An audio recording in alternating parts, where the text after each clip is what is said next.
All right, ladies and gents, welcome back to the John X Mike podcast. It is John X Fire here with Michael Phoenix back again.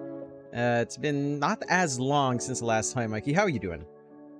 I'm doing pretty well, Jonathan. I'm glad to see your introductions have been as long as mine usually are, which is very, very nice to see, Jonathan. Makes me feel like I'm not the only idiot in this duo. How are you doing?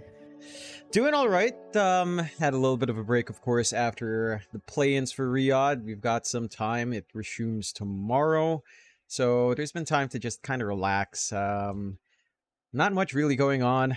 We just saw the groups drawn up, and I think that's been a little bit surprising for me. You and I were having a discussion on the end of play-ins, how the groups might go. You know, if there's waiting for the top three, it doesn't look like there was, because you have Blacklist on Group A. You have Aurora on Group A, and that's with Team Spirit. That's with Falcons. That feels like the group of death. And we have two Southeast Asian teams there, Mike. Yeah. I don't think I'm too happy about that, I'll be frank. I always say, John, it's never easy being an SEA Dota fan. It really isn't easy being an SEA fan, Jonathan. Even the Dota gods just are looking down upon us at this point. Just, yeah, like you said, we get put into the harder group, and of all things as well, both teams from SEA are in the harder group. For anyone that hasn't seen the groups, I suppose I'll bring it up right now, Jonathan, so we can kind of go over them quickly so people are aware of just how one-sided these groups may be. Group A is the one we're particularly talking about. Aurora, Blacklist are the SEA teams. And then you have Gaming Gladiators, Heroic, LGD Gaming, OG, Team Falcons, and Team Spirit. The last two teams are probably the favorites to win the whole thing anyway. Right? I mean, Team Falcons definitely looking to be the favorites. Of course, Team Spirit as well tend to get really good when there's money on the line, Jonathan. So yep. I'm sure that they're going to get extremely good all of a sudden. The other group, I mean, I'll read the other group out, John, just for people that haven't seen the other group. Group B, Beast Coast, BetBoom, Entity, Mouse, PSG Quest, Team Liquid, Tundra, and WBG, which is Extreme Gaming. Look, Group B, so like, I feel like Team Liquid should have the easiest time of their lives. You know, just grinding through Group B. Maybe Tundra, maybe Beast Coast. I don't know, Jonathan. But Group B is a lot easier than Group A, I want to say. And Jesus, it's just not easy being an SCA fan. No. Certainly not. I do feel like Group B is a little bit more even in that sense. Like, it should be a little bit more competitive. I'm not sure how to weigh Liquid. I think Liquid has been a little bit more up and down in some of their performances. But I would say Entity is pretty scary. Extreme Gaming, Tundra, those are the three that I think, and Quest, those are like the four that I think are going to be really strong. Group A, it's scary for me because I think Blacklist in their last play-in when they played up against Entity, you know, they were, I don't know if they were having fun. I hope they were, because if that was their idea of a legitimate draft, it felt like we're gonna have issues going into these groups. You know, for that one team, for Aurora, it's also been middling. Although in groups they do a little bit better. At least very recently, their groups have been a little bit better. But in this group, I don't know. It's like, I don't know if I see both of them dropping down to the bottom. I don't think so. I think LGD got very lucky in their tiebreaker into the decider match, eliminating G2IG and eliminating Nouns, which honestly was a little bit surprising. LGD managed to eliminate Nouns, but Nouns has, again, been also a little bit on that up and down. But it's hard to be confident about Aurora and Blacklist being in the safe zone. You know, it's like, I don't know. I agree with you, John. I think it is what it is. I mean, I'm pretty sure the groups were randomly selected, right? Like they were drawn per se. So it is like, we can't complain, right? If it's pure RNG, you know, it's you just gotta accept it. You know, sometimes the dice don't land where you want them to land, Jonathan. You know, sometimes you get snake eyes and you just gotta live with it. It's hopefully the SEA teams, being Aurora and Blacklist, you know, pull their pants up, put their big boy shoes on, Jonathan, and hopefully they give us a bit of a run. I mean, can we talk about them as well for a moment? Like Blacklist International, you and I were talking so much crap last podcast, like just a week ago. Just before Riad started, you and I were literally we must have gone on for like an hour straight. Yeah. About how garbage Blacklist International have looked. I say Blacklist rivalry is, because, in fairness, we are calling them international because we're in Riyadh, right? So I'm going to just say Blacklist rivalry because this is our podcast, Jonathan. We're not sponsored by any particular countries that don't like betting, so it's fine, right?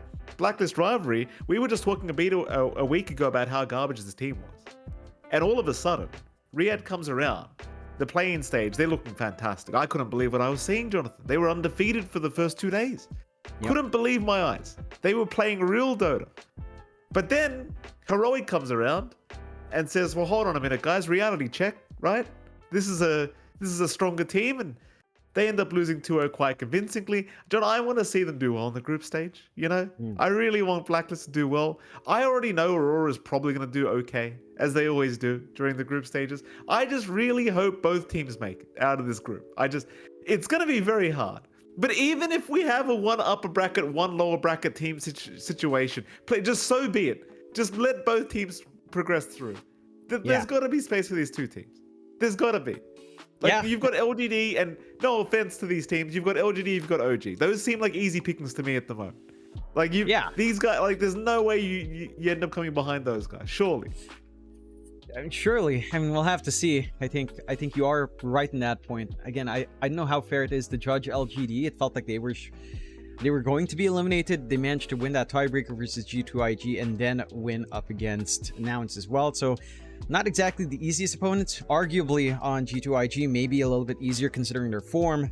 But Nouns certainly should have been a little bit more of a challenging team. I am concerned for Blacklist in that matchup against Heroic. It didn't up against Entity, it didn't look like the best there for Blacklist, right? That was pretty convincing from Entity, but who knows how seriously Blacklist were taking it. For sure, again, like we were talking about last time we met up, I do feel like the message did go across. Losing 0-4 in the TI qualifiers has to motivate you, and it certainly has motivated the side of Blacklist. I think it also helped that Blacklist changed their draft. They're not running very boring off lanes for Gabby.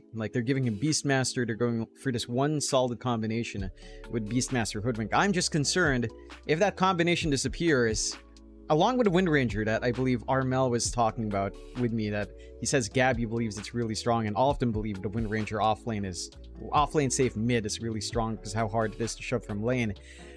If they lose these options, I'm hoping Blacklist still has something to cook up. It does feel like, in the games we've watched as well, right, with Blacklist in particular, it does feel like the show is run by Gabed, right? Gabby and Abed are running the show. Natsumi's like a side character right now. His carry doesn't even need to win the lane. I've got a comment on this, and let me apologize as well, because I said that Blacklist lost to Heroic, but indeed it was actually Entity. So props to you for remembering that, Jonathan. Let me talk about the Natsumi carry for a second, right? Because the way Blacklist have been playing, I've got to tell you, I don't know if Natsumi's been asked to take a back seat. I don't know if he's been asked to give the farming space to Abed and Gabby, but I really, really, really have not felt any impact from Natsumi. And I like the guy. I like the young man. There's a lot of potential, but my God, is there zero impact? Right? There is just there's nothing happening from the position one role. I want to be nice about it, John. You know that I'm telling the truth. There is zero impact going on. Yeah, nothing's happened. Right? The weight on Garbed's shoulders right now, Gabby and Abed, I literally accidentally just said Garbed, John, right? Because that's what it is. They're carrying the team right now. Gabby and Abed, the weight on their shoulders to try and make this team work. At the moment, they're basically playing without a position one. I'm just going to go ahead and say it. They're playing 4v5 right now. I don't know whose fault that is. Again, I don't know if the coach said, listen, Natsumi, we're going to trust Abed and Gabby to take care of it. Just take a backseat. Just relax, hit some creeps in the jungle. Don't worry about it. Don't take any space off them. But I don't feel the impact.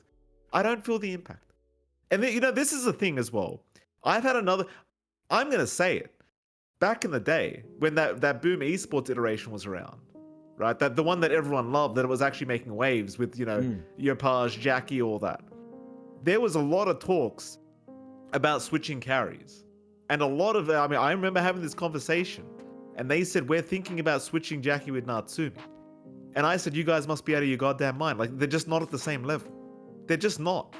And right now, I feel like you're kind of saying, I want the best for the man, Jonathan, but I got to tell you, but this is a big tournament. I got to see a little bit more.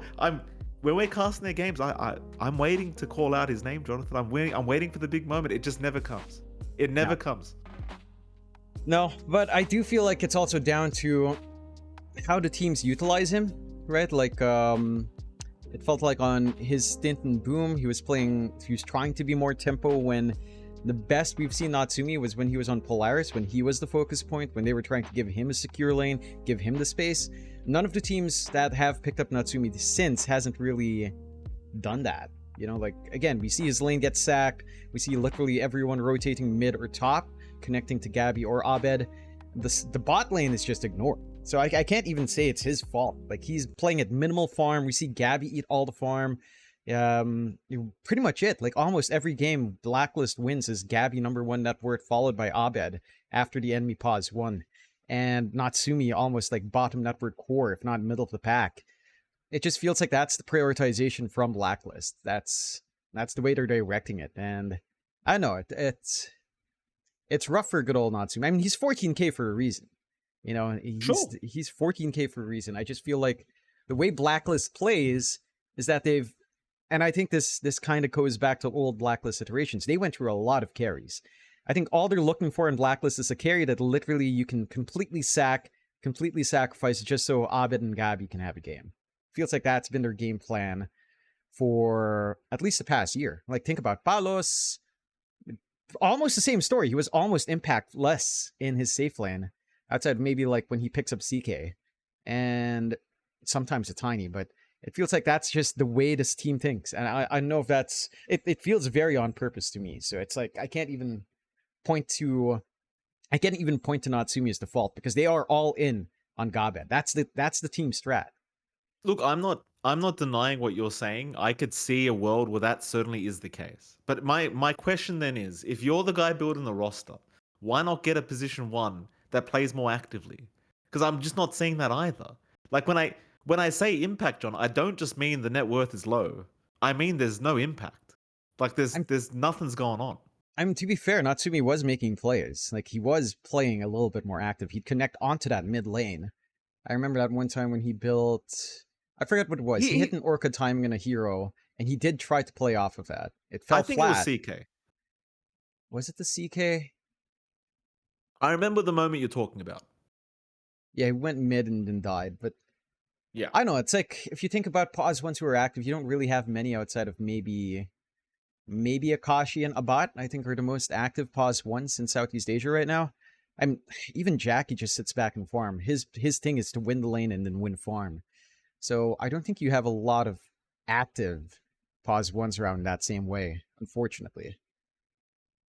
I mean, you could be right, Jonathan. I don't know. I mean, you and I, we don't know the ins and outs of what the strategies are here for Blacklist International. All I'm saying is the games that we're casting, I'm just not seeing any impact from the position 1, and I think the role's too important to just sack every single game. Like, it's just... Show me one game where he's not getting sacked, just so I believe that's happening. You know, it's just... Every game, it's like, at the end of the game, he's got 10k net worth. Like, well... You know, yeah, I don't know. It's more than likely a conscious choice. I do disagree that pause one's the most important. I think offlane's been important for since this patch, like since this full blank patch, maybe even before that for a little bit longer. I think the offlane just sets way too much tempo. There's a little bit more forward emphasis in early to mid game, like taking these early objectives, and that's more in your mid and offlane and supports.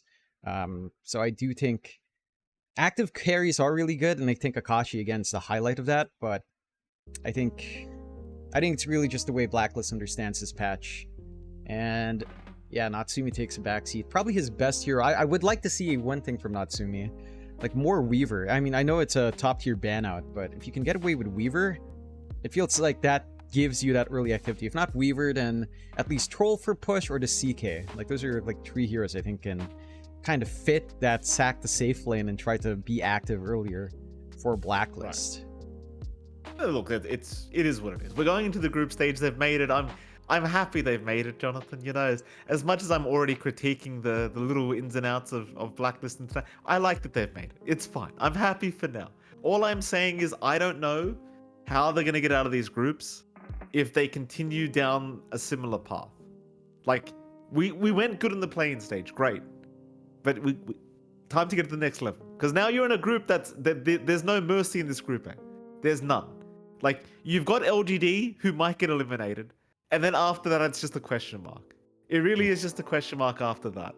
And I guarantee you every other team in Group A right now is looking at those SEA teams being like, one of those is getting eliminated. Like, there's no way the European teams aren't looking at this list of Group A and thinking to themselves, we got it easy. Like, there's no SEA teams coming through. You know, we're just knocking those guys out. We're just making it a whole EU kind of group.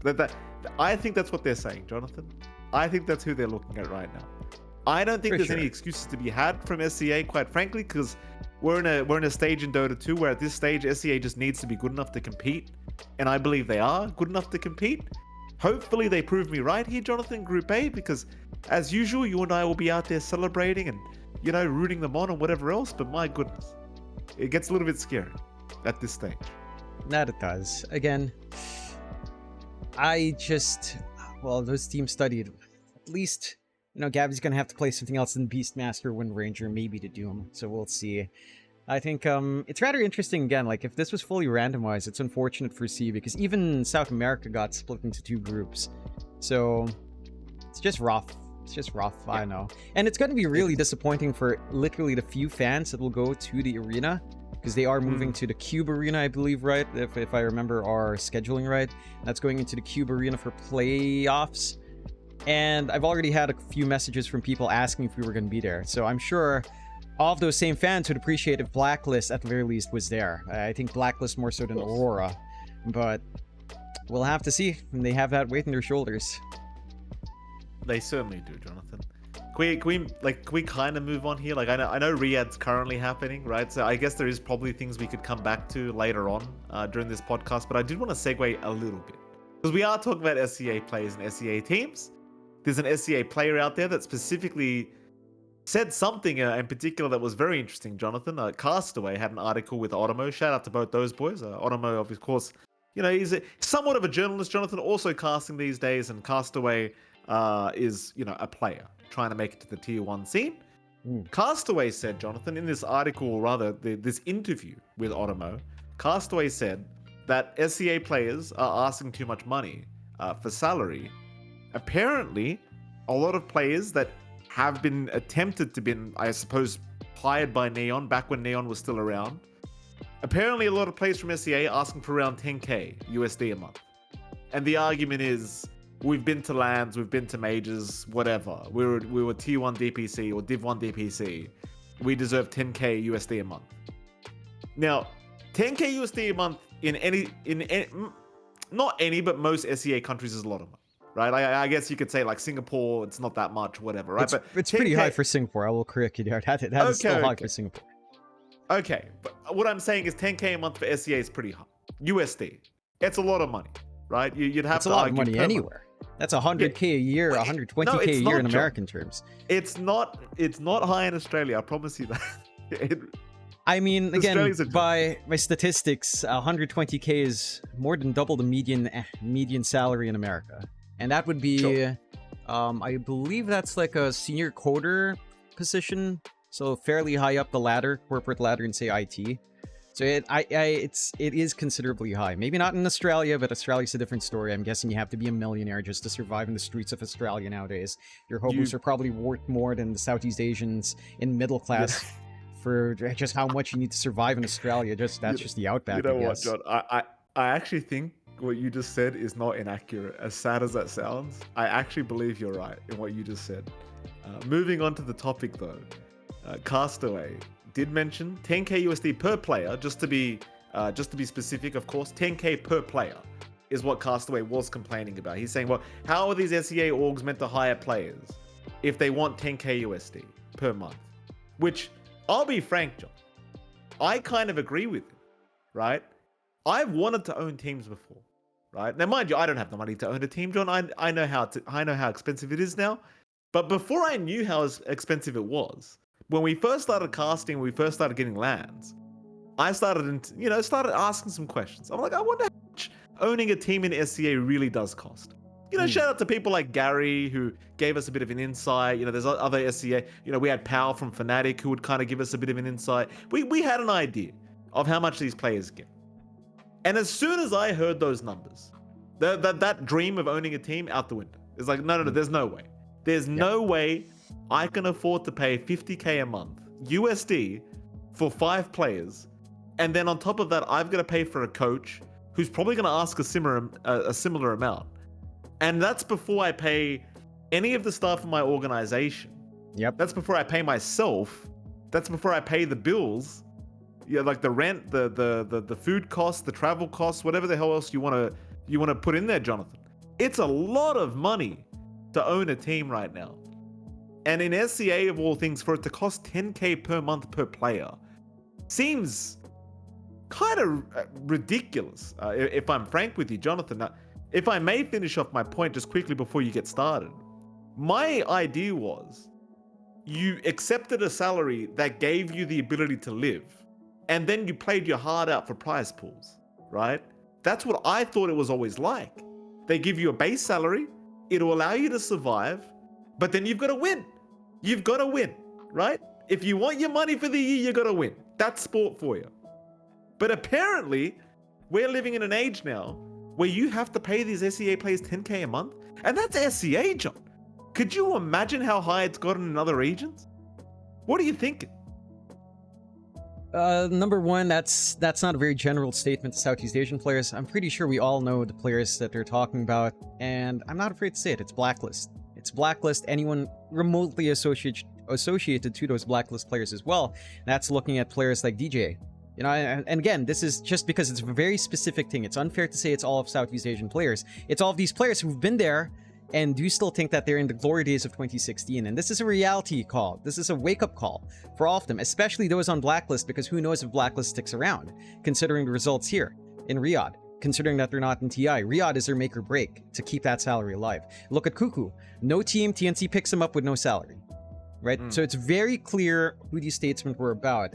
And it does make it hard for people to go off the veterans to build around a team. And that's why it's very hard. I mean, in a way, it's not. If you go with like fresher players, it's still relatively accessible. Neon, again, for their part, I'm pretty sure, Castaway and company aren't getting 10K a month. I'm pretty sure Talon didn't offer that amount to WS, Akashi, Ponyo, even Chuen when he came in. They were probably offered more than average for sure, considering Talon's stand, but definitely not as much as Old Talon. Not even, I don't think, even remotely close to Old Talon there. And that is something that all of these pros will have to wake up to again, because the salaries are way too high. I mean, again, Raven didn't join the team. I don't know if that's like, to be fair to Raven, I do feel like he wanted to go on break. We haven't seen Carl. I don't know if he's on a sabbatical as well, or if it's something about just salary requirements that he wants. DJ, he did leave Bleed very last minute, so no one could integrate him on, stuff like that. But it's this older set of players that I think have been spoiled. Because to be fair, in their heyday in like 2016 into maybe 2020, 2022 for Aurora, /Old Talon, a lot of investment was still coming into esports, but so a lot of that was just dragged up. Salaries went sky high. Guess what? Game development's down, IT's down. Everything outside of hardware in like IT is not doing well, and that's reality. Again, this is very specific to those old-time players. They're just too expensive. I know for a fact that other orgs were looking at bringing some of these old players in, but the salaries they were asking for were way too high. Like, they were willing to pay pretty good. Again, like, we're talking about players asking for 10K. They're being offered like maybe 5.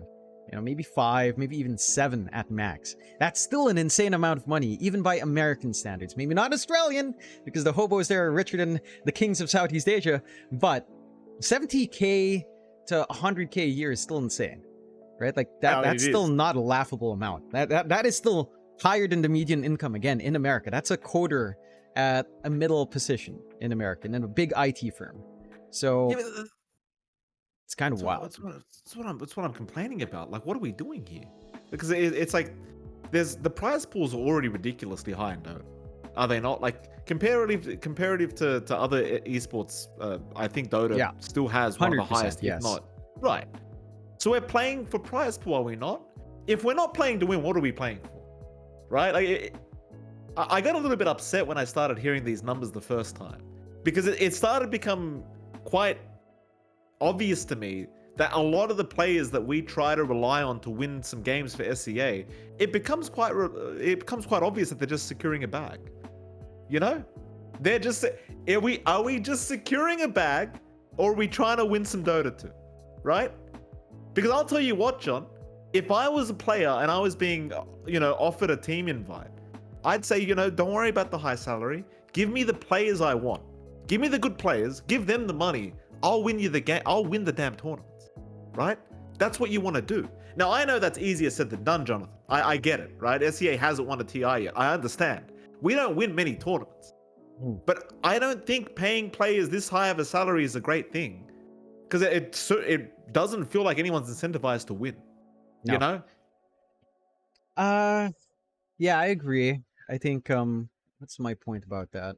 It's also like I just don't understand why they ask for such high salaries when org cut in prize pools is very low. I know the ratios. It's not a lot. Even if they win What is one the major, number? I think it's like most orgs go for a 20, maybe 15% cut. Some So of it's these quite players low. haggle down to 10. So even if you win, the expenses for the year aren't covered from the prize pool for the org. There's no profit. And think about, like, this is why I've always felt for at least in the past 6 years, it felt like Widow's salary is already rising at that point. I'm not sure how orgs ever made money. I really, really don't. I think Talon might be the one that kind of sustains it. A lot of these orgs are so dependent on their sponsors. Like, they're dependent on stuff like GGBet, 1xBet, Rivalry. There used to be PNXBet. And I don't think that's because of bad financial. I mean, in a way, it's bad financials because all of these players ask for so goddamn much. Like, there's no room for an org to grow it. Again, in Liquid is one good example that I think does good, but they're also like top in terms of like name retention, brand recognition, right? EG used to be up there until they blew themselves up. I think in Southeast Asia it might legitimately just be Talon, maybe T1, but I don't know how T1 does in like other esports. I know Bleed is a loss-leading kind of company that they're just throwing money into it. Even before all of these issues with lawyers, Bleed's thing was just like a passion project, so it wasn't supposed to gain the money in like very early terms. So it feels like that's a lot of orgs, and a lot of those orgs are just running out of money. And I don't know. It doesn't help to try to be profitable when your players are asking for the equivalent of 5 high-position IT workers in America with your prize pool cut so low, and considering you don't even win. So even that prize pool cut does nothing. It's like, it just doesn't do anything. That's what I'm saying. That's my complaint, right? Like, let me make it clear. I'm not complaining that players get paid a lot of money. It's good. Let them get paid a lot of money. But you've got to win. Like, you can't be top 16 every tournament and then get 10k a month. You can't do that. You know how mad, John, if I was the owner of these teams, paying 10k a month, and this is the results they were giving me every time, you know how mad I would be? I would be furious. I'm not selling any merch. I'm not getting any prize pool cut. Nobody cares about my team because we're trash. And on top of that, I'm playing 10k a month. Are you, for each player? Are you kidding? Are you kidding?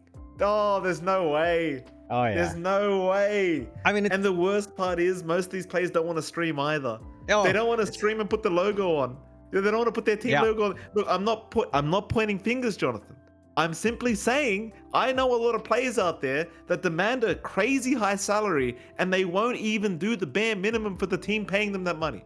Yep. I don't understand where we're going with this anymore. But I'm not saying you need a business degree, but my God, we can do simple basic math, can't we?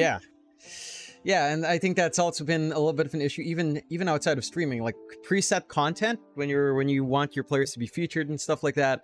Even that is something that a lot of players just dislike, which I get. You know, you just want to play Dota. At the same time, you know, it doesn't help the scene if the players don't sell themselves as well. And it's That's just not something like, look at Blacklist. Where's their player content? Do they have player content for their salaries? I don't even know. They stream. Some of them stream. Gabby streams, sure. He streams himself being, you know, doing stuff that I wouldn't necessarily want my player to stream. With what they like to enjoy on kick.com or whatever. But it's like, I don't know, like, at the least do something. You know, it's like, get some audience retention in, because let's be frank, Dota numbers, in terms of viewership, esports in general has been on a little bit of a downtrend in terms of that. And it doesn't help when your players don't want to get themselves out there. Again, that's why I think one thing you love to mention is like Saberlight. Saberlight's all about hyping himself up. He's selling himself as a name, not just as a player, but as a personality as well. You know, that's like the smart thing to do. A lot of our players just don't do that. I mean, they're doing it now with streaming just a bit more, but like, I don't know, like you have an org like Blacklist. I'm sure they have so many content creators. They used to have a lot. They could have done so much more with that, and it just feels like no one wants to do anything. I just can't. It's so sad. It's just so sad. Oh my god. 10k a month to come top 16 every tournament. You know, if that was my team, they would have lasted a week, John. I would have kicked them out after the first. There's no hope. You guys are gone. Get out of here. That's so funny, because you're literally, in that description, that's Aurora. Good. Good. Shout out That's to literally Aurora. Aurora. Good for them.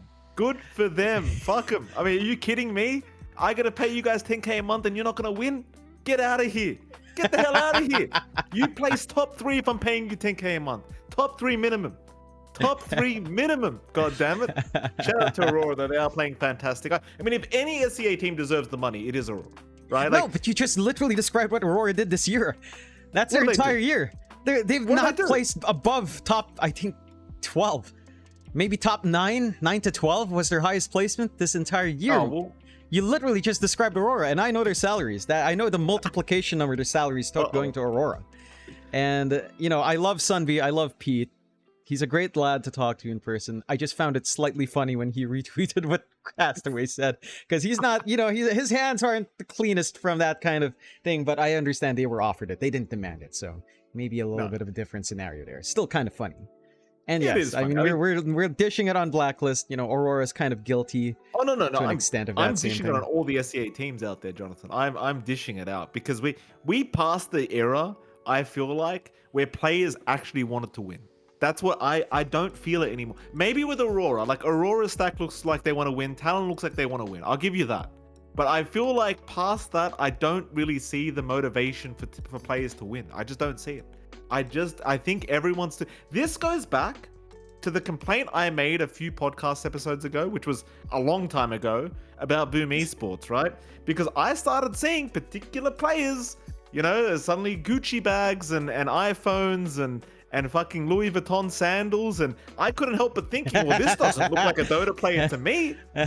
This doesn't look like... When I look at the EU guys, Jonathan, they're all wearing white t-shirts, plain jeans, and no one showing off. No one cares about spending 5k on some fucking on some sandals, you know. And then the SEA players all of a sudden come around, and then they're just rocking everything: gold chains, Louis Vuittons, Gucci, you name it. They've got. Like, what are we doing?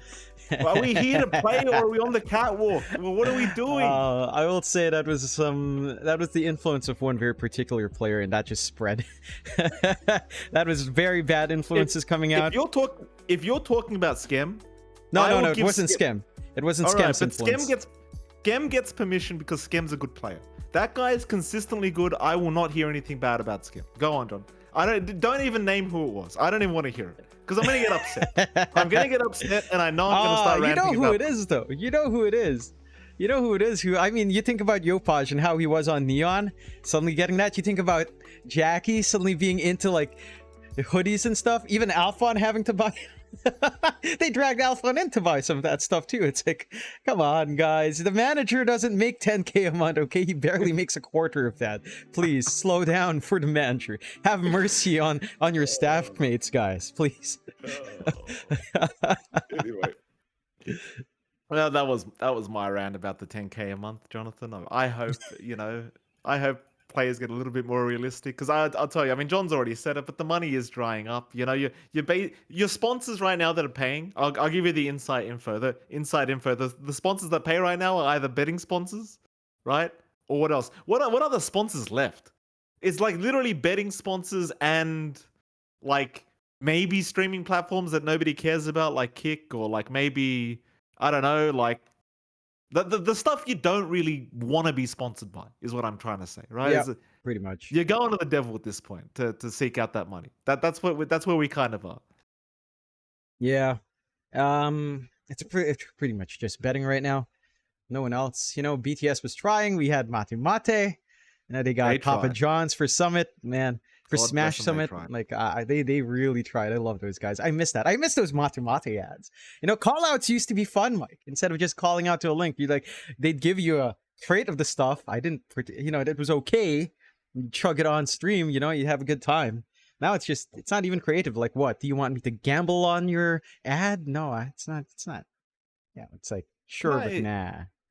I feel like I've got to flip the table now as well because I've given crap to the players, Jonathan. Allow me now to direct the crap towards people like us, right? Because I'm a fair man, Jonathan. I think everyone deserves a bit of a slap in the face once upon a time. What about you mentioned the viewership for these tournaments are dropping a little bit lower. Have you not noticed that there's not really any content going on during these tournaments anymore? Like it feels like things are a bit bland, aren't they? Like I feel like the way a tournament's run these days is we go to we go to the panel talks about whatever, and then we go to the game, and then the game happens, and we do some cringy interview for 30 seconds, and then we send it back to the panel. That's what happens every time. Now I remember 5+ years ago, during those big breaks, we used to have Slack's content being run all the time. That was hilarious. All the skits he used to do, you know, all the crazy stuff that used to happen back in esports, I feel like just doesn't happen anymore. And makes me wonder, like, are we securing the bag, Jonathan, as talent? And maybe not you and I, because we don't get many lands, but as talent, you start to ask the question, are we also securing the bag? Because I can't particularly say that there's too much effort being put into making these tournaments as entertaining as possible anymore. Are you gonna argue that point with me?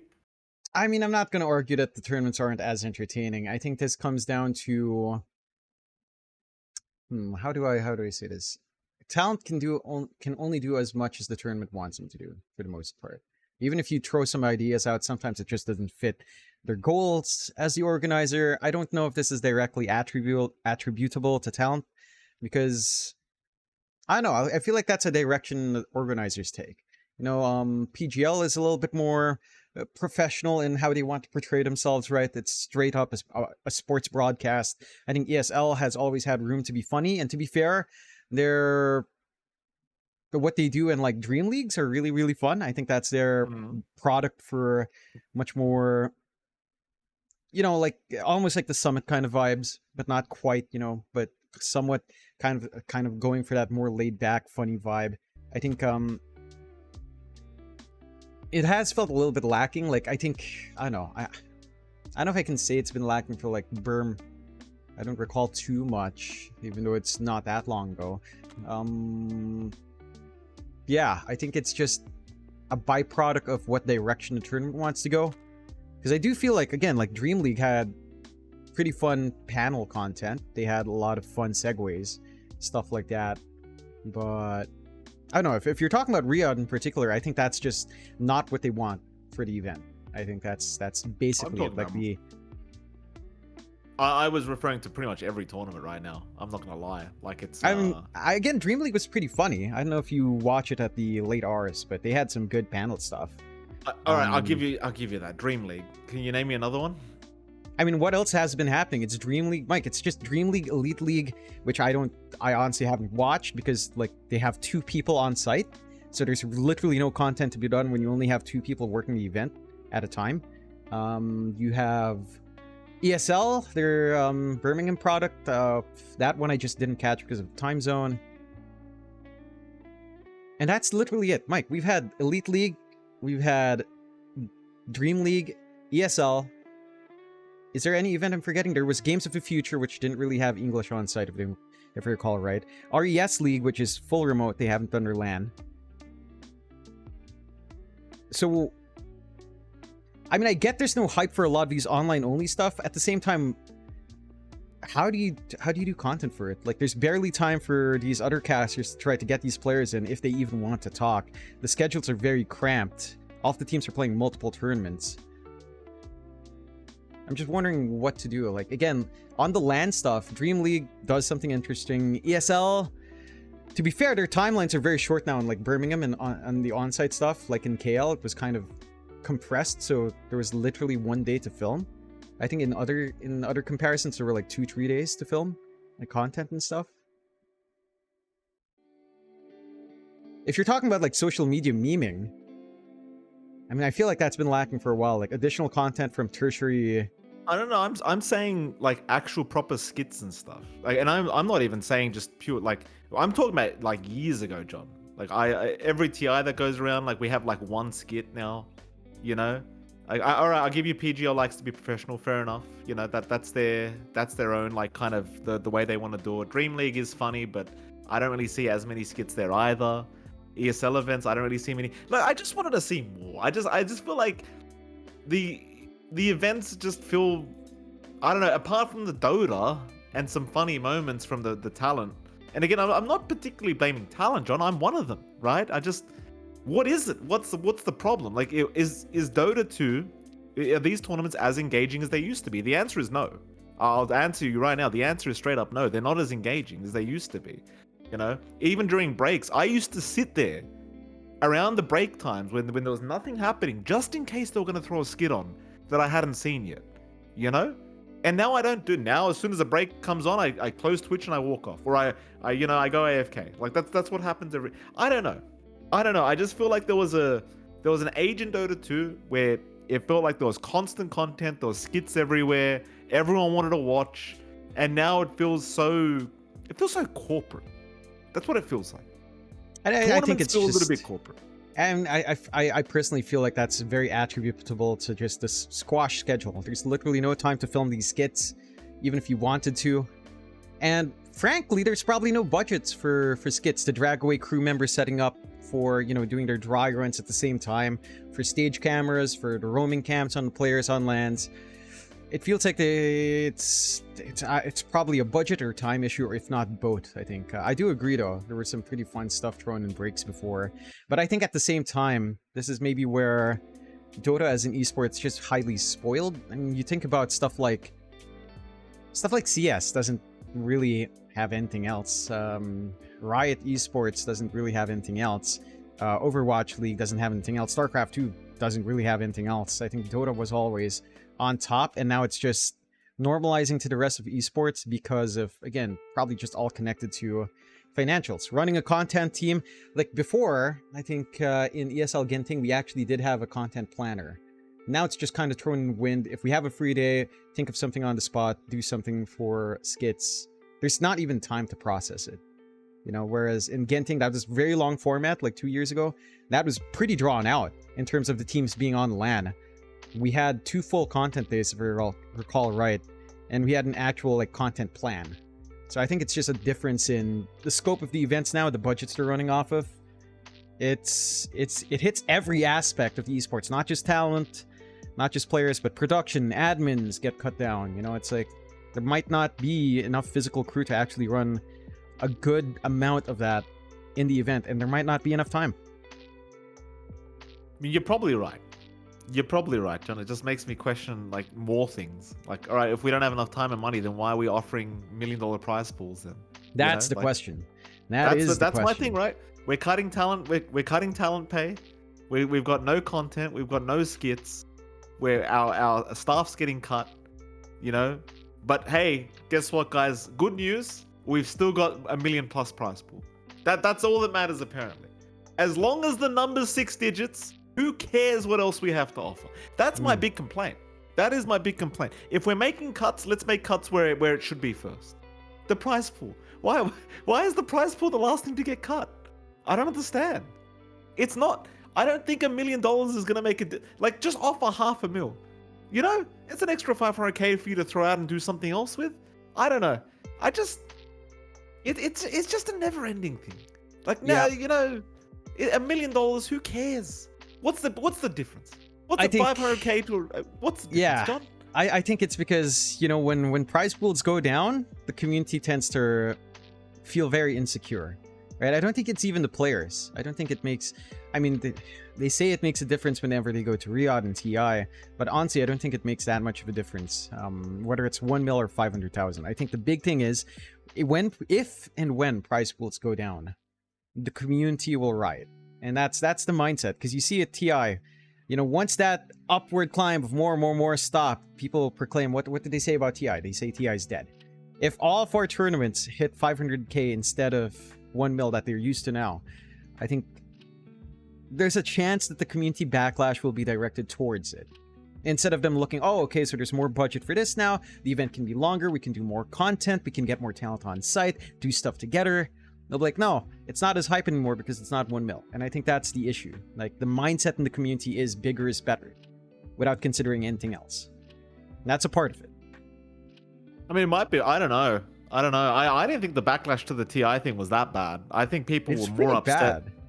It was pretty bad. It was. I feel like they were more upset because of the way the prize pool was being. Like, there was more money going to Valve and less money going to the TI prize pool, because there was that whole thing where it was only 25% of the later part of the what was it, the compendium or battle? I don't even remember. That was what a battle pass last at that point. You're thinking about the battle pass, our last battle pass. Last year was the compendium, where it was very esports focused, which is, I feel like, the way Valve wants to go going forward for sure. Like, again, we basically have our battle pass in the form of our event right now. I already forget the name for some reason, but our event running right now, that's Crownfall. That's basically our entire battle pass, segmented into 4 parts. And yeah, I think last year is fair. I think the reason of getting mad, like last year, pretty fair when Valve took away the last part instead of contributing to TI. It was post TI, but still, the backlash was pretty severe in terms of last TI, you know, being very esports focused, and suddenly no one cared. And then when no one cared, people were crying about the prize pool. I think, I don't know, like, I remember a time when people were pissed off, like in the DPC cycle, the majors were what, 500k, Mikey? I don't think it was a mil. And people were complaining that it wasn't like the old... People were already saying it's not like the old DPC. Oh, you know, when we had Frankfurt Major, that was a mil. Bring back the 1 million tournaments. Guess what they did? ESL brought back the $1 million tournaments. And that's the direction they went because of fan feedback. That's the thing, though. Like, you've already ripped off the Band-Aid, haven't you now? Like, TI is not offering 45 mil anymore. Like, the Band-Aid's off, right? Like, I think the ego check that we all had as Dota 2 players of, like, we can't show off about having a $50 million prize pool anymore is, you know, I think our egos are in check now. I don't know. When does it end? Do we just let Dota die because we can't let the prize pool get below 6 digits now? Is that what we're going to do? Right? Because I yeah, eventually, you know, like, the money's going to keep drying up. It's got to come from somewhere. What are you going to do? Just no more talent? Like, we'll find an AI program. And I mean, you were joking about this the other day. Yeah, I was. AI casting. Let's get the AI casting going. Let's do that. Yeah. Let's get the players out. Get your own AI teams lined up. Boom AI. Blacklist AI. Aurora AI. Yeah. No money necessary. No money. They don't even want prize pools. The AI doesn't care about prize pools. How great would that be? You could literally just put the infinity symbol there and people would believe it. Because like, how would they know we didn't pay the AI? It's genius. That's the next step. That's the next step, Mikey. That's what we're all looking. I'm looking forward to it. I'm looking forward to it. As a man who cares about the longevity of the game, and that's really all I care about. I don't give a shit if they pay me fucking half the money or double the money or whatever. I don't care. You know, I'm a couple years away from just putting it up anyway. Just being like, fuck it. I'm mid-30s. I'm in my mid-30s. I'm going to retire. You know what I mean? I don't care. It's all about the longevity of the game now. I want to see Dota 2 last so that maybe my kids will have a chance to grow up and be like, hey, Dad, that was a cool game you played. Do you think there's people still playing? Do you think I could try? You know? Like, that's what I want. I want the longevity. I want my kids' generation to experience how great the game was. Just like we got to. Yep. I don't care about $1 million prize pool for every tournament. I don't care. Make it 100 for all I care. Remember when BTS did the summit for 100k? Yep. And the tournaments were like the best tournaments every year. Yep. They were hilarious. They were entertaining. Everyone loved it. Everyone raved on about it on Reddit. Nobody cared that it was a 100k prize pool. Nobody gave a shit. Even the players didn't care. The players, till this day, you could ask the players, would you be happy going to the summit for a hurricane over doing $1 million tournament? I guarantee you half those players at the very minimum would probably be like, you know what? It would be fun to be back at the summit. It would be fun. Who cares about the money? You know? Yeah, pretty much. I think, I don't know. We'll have to see if the adjustments, if any of the TOs adjust next year to the benefit of like utilizing a lower prize pool. I don't know anymore. Who knows? I think, I don't know. I feel like new players coming into Dota is still really rare, and that's where it falls flat. But I feel like, I guess we as a community could be doing so much more. Like we could do the advertising ourselves, make it look hype. It just doesn't feel like that should be on the community more than anything else. But it feels like that's what has to happen. Sadly, it's just the way it is. We lose our one big advertising in TI, which I think that was the only good justification I had for like the prize pool being way bigger than anything else, was because it brought eyes to Dota 2. It's not going to do that anymore. Not for your casual, non-Dota watching viewer. It's not going to have that same draw. And I think we kind of have to be ready for that going forward. As we do, Jonathan. Can we go on? I suppose we'll move on from this topic. Enough complaining about money. Let's talk about the golden era of Dota 2, Jonathan. We were just talking about somewhat of a golden era with the summit and everything else. I couldn't help but notice Reddit had a post saying, remember the golden era of Dota 2, and there was a bunch of photos of, Arteezy and whoever else, Seb and all that. There's the legends of the game that haven't qualified to TI this year, Jonathan. And it makes you wonder, because there is a few rumors going around, and when I say a few, I mean a lot of players thinking about retiring for a bit or taking a break for a bit or whatever else. It's going to be a very interesting time now that we're having all these legendary players kind of retiring. John, what are you thinking? Like, what's the effect it has now? Because a lot of people are very kind of specifically fans of particular players, and they tend to follow them around in teams and whatever else. When those players are gone, what happens to the game? I think the game goes on. I don't think it's it's as detrimental. I mean, you already have that older generation eclipsed anyway by teams like Team Spirit and their lineup. Falcons and their lineup. They aren't the oldest of the bunch when it comes to legacy orgs and legacy players. Outside of maybe Snaking, you could make an argument for. We already kind of went through this when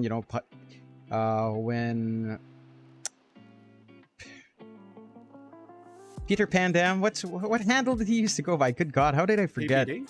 Yeah, PPD. I don't know why I remember his. I don't know. We had that when PPD kind of retired. Universe Sphere, I think that was like the first generation. I feel like for a lot of these players, it's going to be a bit of a tragic loss. It's going to feel sad no matter what, but I think the scene will survive. I don't think it's bad for the scene. In fact, I think it could make broadcast interesting, because what tends to happen when they retire, Mike, they tend to go into broadcast. So they'll be on the analyst desks. I'm sure that will actually keep a lot of people happy. I forgot about that. So, it's not the end of the world. They'll be there. More than likely, they'll be taking up analyst space. If not, they'll look for a co-caster if they want to go that direction. So it's like, I don't think it's bad. I think it is sort of time to let others take those slots. Let other people take those additional slots. Viewers will cry about it, but life moves on. These players can't just, in as much as they want to, at some point you have to look back and like, is this enough? Do you have other things to focus on? Like some for players becoming dads, they have that to focus on. So it's like, yeah, I don't fault them. I think a lot of fans will be sad. I think there's still room for them in the scene for sure. And I think it's, a big hit still in the long run. It allows other players to kind of try to move in and take that attention for themselves now. It is going to be funny to see them kind of committing to broadcasting. I think a lot of players don't particularly realize what really goes on like behind the scenes, and that you don't get to see many pro players really kind of moving into broadcasting. I feel like as much as you would have anticipated from the previous generation. Like you had Fear that came in. Props to Fear. Who else was there? Blizzard, Fogged, Winter. Yeah, but I don't want to be that guy, but you know, like I'm sure if you ask Lizard and Fog, hey guys, like would you guys consider yourselves on the same level as like Seb or Puppy? I'm pretty sure they'd say no. I'm asking about like, you know, more memorable players, better players, TI winners, Jonathan, you know? Yeah. Like the big boys. Who's coming in for the big boys to broadcast for Dota 2? Who is it? Like Seb? Is Seb gonna do it? Seb doesn't need to do it. Yeah, he do it for fun, but he doesn't need to do it. Yeah. I mean, we saw Seb and No-Tail do a bunch of TIs. They were always great there. But as a full-time thing, I don't think they need to. And I don't know if they'll pursue it. It would be nice to have, you know, I don't know if there are rumor mills about Puppy. I think Puppy would be an amazing analyst guy on desk. I think he would be amazing. He would tower over literally everyone as well. It would be such a pain in the ass for the camera operators to frame it. Like, Puppy, could you shrink like a full foot, please, Puppy? Thank you. So we can get everyone on cam proper. But no, I think there's some fun potential there if some of these players will want to stick to it. I think there's definitely a lot that can be done with it for sure. It is all very interesting. It kind of goes like you kind of think about it as well. And I know Math Magician just brought it up in the chat, Jonathan. But it's like they could just start streaming tournaments on their own, as we kind of already have a lot of streamers doing every event. In fact, the amount of streamers, this might be another topic for us to kind of go over as well. The amount of streamers casting Dota 2 events right now, instead of the actual main stream, is pretty ridiculous. Now, I'm not going to name any names, because we know a lot of these people. But there's a lot of people on Kick, on Twitch, on whatever else, whatever other streaming platform you have, Facebook, YouTube. There's a lot of unofficial streams out there. Now, most of those streams, I want to say, aren't following the rules either. Which, listen, I don't care. The way I see it is, if they're getting more viewership than what I'm getting when I'm casting, that's my problem, right? That's the way I see it. The caster should be better than the player at casting the game. The problem is, obviously, if you're a fan of the player, you're just going to go to the player. Yep. Like, let me just name a name that's like really easy to use, because it's always Cuckoo's fault.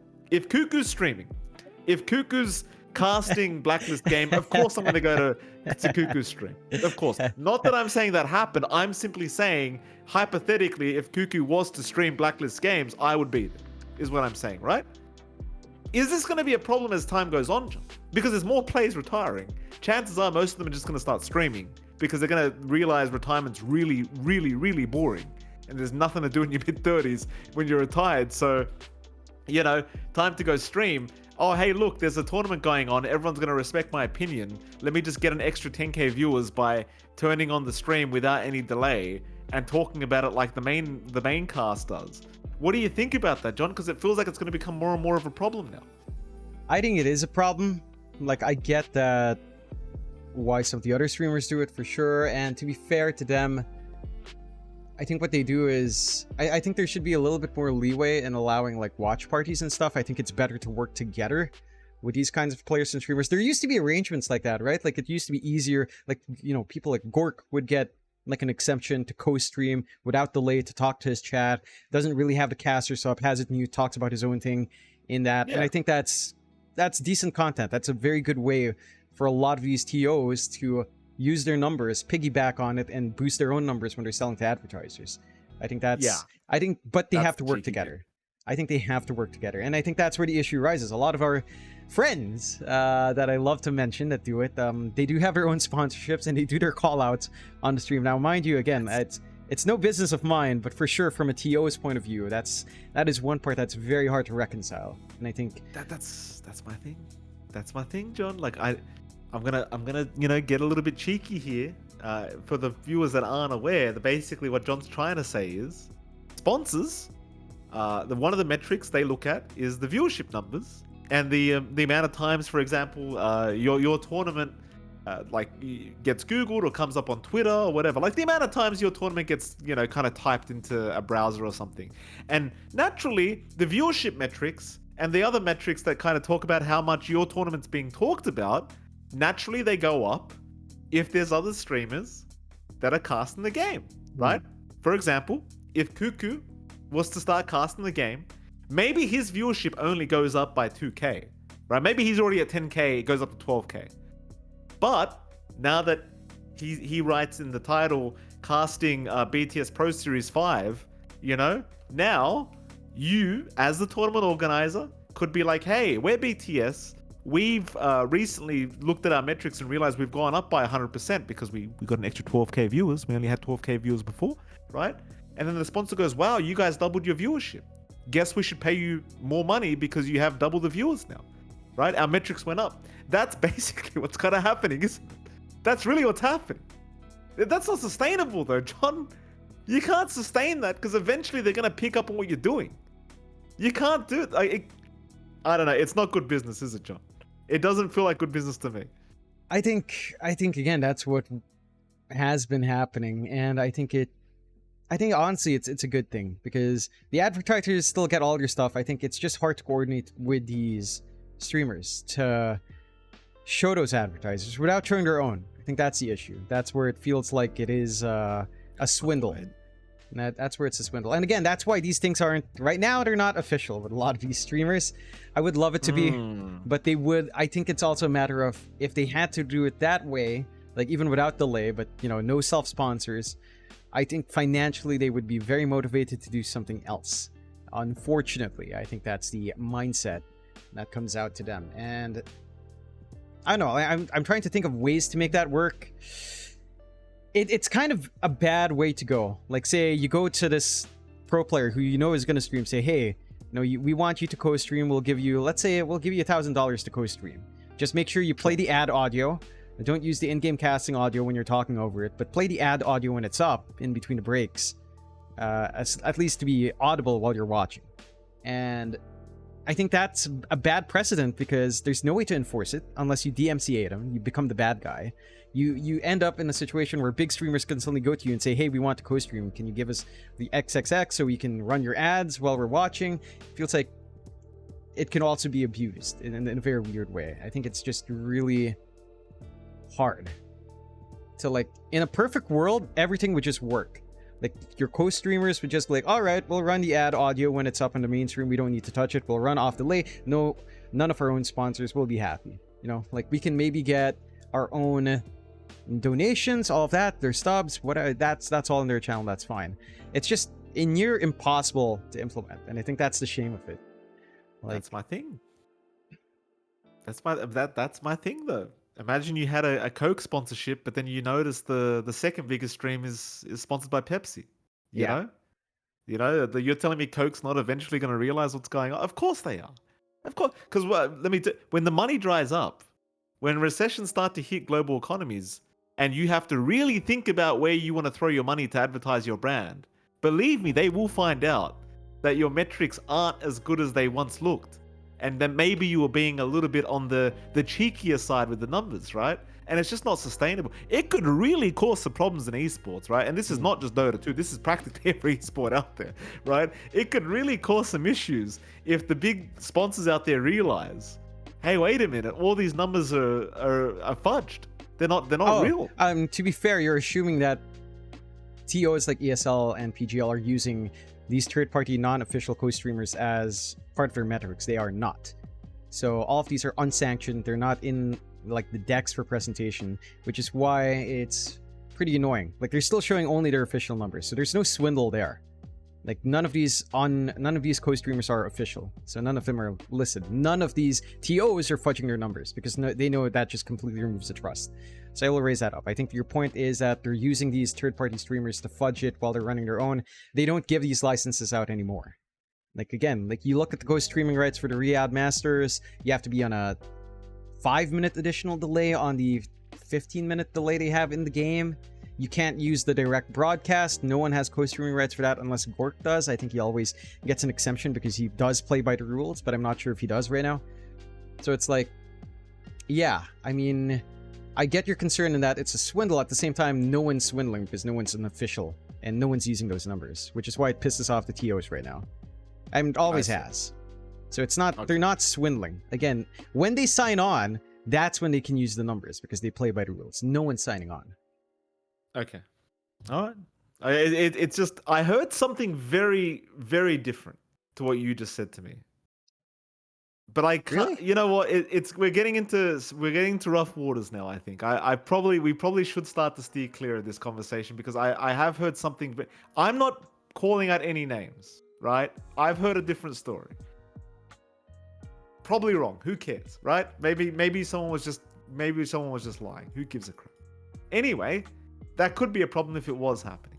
I'll go with your story, John. I'm gonna just say it's not happening. John X5 is right. It doesn't happen. Don't you worry, ladies and gentlemen. Everything's fine. Anyway, anything else happened recently, Jonathan, you want to talk about? Not in particular. No, I mean, outside of the casting, we had, what, 2-3 days of break? Not really much going on that time period. I was going to ask you something. I wanted to bring up a topic. It's a little bit... I know it's an interesting topic for you in particular. I don't know if you're going to feel very happy talking about this, but I'm going to throw you the question, Jonathan. Because I think it's a pretty interesting insight to how casting can be, especially for someone like you. This was what, maybe TI qualifiers, I think it was. Yeah. And we were casting. What were we casting? What was the last series we cast? Can you remind me? It was Talon versus TNC. Aurora TNC was the last series overall. Oh, Talon already qualified, and then Aurora TNC happened. Yeah. Right. And I couldn't help but notice. So obviously there's an interesting conundrum that happens with John X5 when it comes to casting SEA games. If you cast Filipino teams, you're biased. If you cast Talon, you're biased.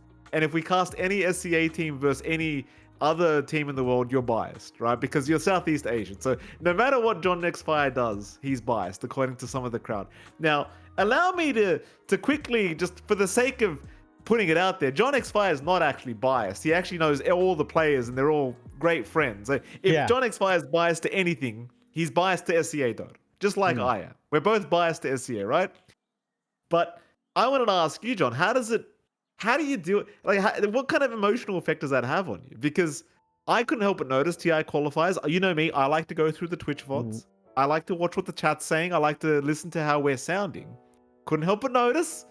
Talon game comes around. Upper bracket final. Talon wins. John X5 is biased.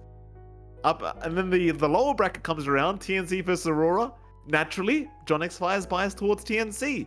How do you feel about it, Jonathan? How do you emotionally kind of deal with these things?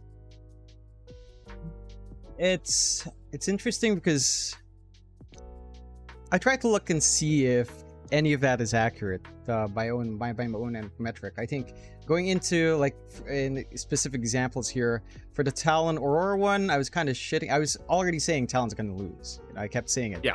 And that maybe it made it more. Maybe that's why it sounded more biased towards the end, because when a team you're expecting to lose just wins, you suddenly get excited. So, but to be fair, I was kind of shitting on Talon. I was like trying to pump up Aurora as much as possible. When it came down to Aurora TNC, I think I did remember seeing someone that I was laughing excessively. I was laughing because they were running the freaking Tinker. It lost, but it was hilarious. You have to admit, the entire sequence of events TNC did in that game one was hilarious. And I think it also comes out, it's really strange sometimes because people attribute certain things, especially in the Southeast Asia matches, to bias when, sometimes, when you sound a little dead, it's mainly, sometimes it's because there's literally nothing happening. And I believe Game 2 of TNC versus Aurora was a long stalemate that Aurora was just slowly winning. So I was going back to the same point over and over, and I think it's hard to recognize that as a viewer. But when a caster has to go back to the same points or trying to nitpick every tiny thing, it can make you sound a little bit more out of it because you're really digging in. Like that's why for me, like the hardest part of a game, Mike, is when it's 30 minutes and we know it's gonna hit 60, but there's still stuff happening, but it's not gonna end. So you're trying to make all of these things sound bigger, but it's not gonna build up into anything. And you have to, once you hit 50 minutes, that's where it can get fun. That's my. I don't know if you feel the same exactly, but I think the dead zone of 30 to 50 and the game doesn't end is the hardest part to cast. Early mid-game is fine. A lot of things are impactful. 30 to 50, when things are just building up to that moment and it's just going to go on for another 40, that's where it's like, they're farming, they're building up. Maybe they take Roshan, maybe take not, and we have close calls. It can be a bit deadening, I think, honestly. Like, that's the deadening part of casting. That time frame. It is. I only bring this up not only to give a bit of insight, right? Because I think it is an interesting insight maybe people assume you don't see that or I don't see it. We do see it. You know, I like to ask this question because I don't know if you noticed, Jonathan, but during those TI qualifiers and even during Riyadh, I've been being a little bit cheeky and I've been playing into it a lot more than I usually do. You know, you and I noticed, we for sure. Yeah, you've noticed, right? So John and I, in case you weren't aware, John and I generally do banter a lot, which is pretty authentic. In fairness, it's not put on. We don't talk about anything before we start a game. We just we go in and authentically enough, the chemistry's there, right? And recently, I thought to myself, you know what? I've been a bit easy on johnxmike. I'm going to go a little bit harder on him. I'm going to, you know, we're casting a lot of Blacklist games. You know what I'm going to say? I'm going to say johnxmike is a Blacklist hater. I'm going to label him as a Blacklist hater. I'm going to see how he does with it. This is the thing with our duo is I tend to throw John under the bus a lot without telling him. You know, I just throw him into the deep end and see what happens. That's what I like to do. You know. And I quite like that. I gotta say, Jonathan, I like giving you a lot of shit on casting it. I think people secretly like just calling you biased at this point. Yeah, I think it's become the meme where you're just biased, no matter what you do. Yeah, it feels like I've seen that on literally every matchup. Every Talon match, even though I know I'm casting and I'm seeing Talon is doing absolutely the worst things in the world, I'm still biased. So I'm like, yeah, all right. It's fine. It's fine. I get it. You know, I mean, it just takes me back to, remember our old days, Mike? When people would say the exact same thing, and we were casting like tier 2 Dota, and we're like, oh, these casters are so biased. I'm like, dude, what are you talking about? It's 20-0. What do you want me to say? Oh, the 0 team out are going to come back? You know, this is nothing. It's like, no. It's 20-0 with a 20k lead. What do you want? And there's always like a couple of people like that. It's just insane to me. It's insane. I find, I mean, I don't want to make this about race, but there's always particular races that get more annoyed with you as well. Like I really find, like, you know, what is it? Go on, say it. I feel like because of this is because of what I did in the CDPC. I really wrote that meme last year. Like I wrote what 23 said hard. My boy Nguyen. I just, you know, I knew it. I saw it. I was like, this is content. We're going to go in. We're going to make it spicy. You know, we made that CDPC spicy. But I feel like it got the attention of both the Filipinos and the Thais. And they're both like, oh, John's biased towards the Thais. Oh, John's biased towards... It's like, guys, what are you talking about, guys? I like memeing about it. I don't genuinely believe anything about the 5 or 2 Filipinos. I understand also, you know, I can't believe I have to clarify. I really did... When Savage said that, I was on his side. Yeah. You know, when it came out, you and I were talking, like, yeah, he's not wrong. You know, I mean, I get it, but he's also not completely wrong. He got kicked from T1 because of that. You know, it's like, hey, you can't fault the guy. We've already gone too far. He's talking about the Filipino thing. You can't have more than one Filipino is what John's referring to. Yeah. It's like, I mean, at first it was a very serious thing, and then it just... I did. I think we had a podcast, but I don't know if we did, but I remember agreeing with it. It's like, you know, Savage is not completely wrong at that point, you know, and I think at that point, it was kind of that vibe. That was what a lot of Filipino teams were doing. You think about, I think Neon ended up kicking a few of their Mongolian players for more Filipinos at some point. Again, T1. Yeah. And then they just ended up forming up Blacklist, which kind of took that issue away for a while because they were just all Blacklist. So, you know, it's like, but yeah, that was I really enjoyed it. I mean, I didn't enjoy, you know, having this conflict, but I enjoyed memeing it. You know, like like the Abed Gabby thing. My tongue gets twisted on that. The Abed Gabby thing, Gabby thing. It's fun to meme, but it's also like, I only felt comfy with it when Gabby started memeing about it. Before that, I really didn't want to, you know, stir the fire. When once he was memeing, I was like, all right, you know, let's go with it. Oh, I was gonna stick the pot straight. I couldn't give a crap. These players, they get a bit too sensitive sometimes. I couldn't care. In fact, I dare say the more sensitive the player, the more I want to pick on them every single time. Oh man, every time. I swear there's a content piece waiting there if Blacklist will want to do it. A literal sanctioned amateur fight with a lot of Filipino talent. You have Yoe, you know, he's been taking up boxing, I guess. You have Abed with the legendary Tusk Punch. You have Gabby, who should get some training in. And there's some good content there. Well, that's an interesting topic you just brought up, right? Because I can't believe we've spent the last 2 episodes of our podcast after a year talking about Blacklist for like half of each of it. But I'm going to talk about Blacklist again, I suppose. Like, with all the free advertising Blacklist is getting from our for 100 viewers right now. The whole Garbed thing, right? The whole Abby, the whole Abed and Gabby thing. I could Abby, Yeah, yeah, see, it's a tongue yeah, twister. it's hard, right? But the whole Garbed thing, right? Like if you're Blacklist, I think first of all, how's the roster still together? That's the first question, right? Because if you get punched, I don't care who you are. If you get punched in the face by your teammate, chances are either you or that teammate doesn't want to stay in the team, right? Yeah. And it's like you don't want to lose Abed, but you don't want to lose Gabby either. So it's a very hard choice for the Blacklist organization to make. Like, who do we get rid of? Someone just got punched in the face. Who cares who's at fault? Like, it's not about who's at fault because you're trying to win, which means you want to keep the best player, right? So like, as much as it might have been Abed's fault, we don't know. Maybe it could have been, you know? Maybe it's Gabby's fault. Maybe we don't know. It probably was, right? But we don't know 100%. Yeah. What I'm saying is, after TI, or after Riad, I suppose I should say, because they're not going to TI. After Riad, do you stay as 5? Or do we cut that Garbage in half, Jonathan? Do we get rid of one? I'm saying this assuming, for starters, that Blacklist sticks around after Riad. And secondly, as well as that, like, Garbet is carrying your team right now. There's no two ways about it. Gabby and Arbet, as much as they could hate each other with a passion right now, but they're working well together. It's looking good. Do you really want to split that up? Yeah, I think, and I will give big props here to, I think Gabby definitely deserves some now, because I feel like with the way he's joked about it, and then again with the way that these events transpired, and as far as I know, which I will not comment further, but the fact that he managed to make amends, because with Abed, I mean, I get it, he was the one punched, but to push a guy like Abed, we've been stating this time and time again, to push a guy like Abed to the point where he will physically punch you takes a lot. So the fact that I think, and when you see them on stream, it's very amicable.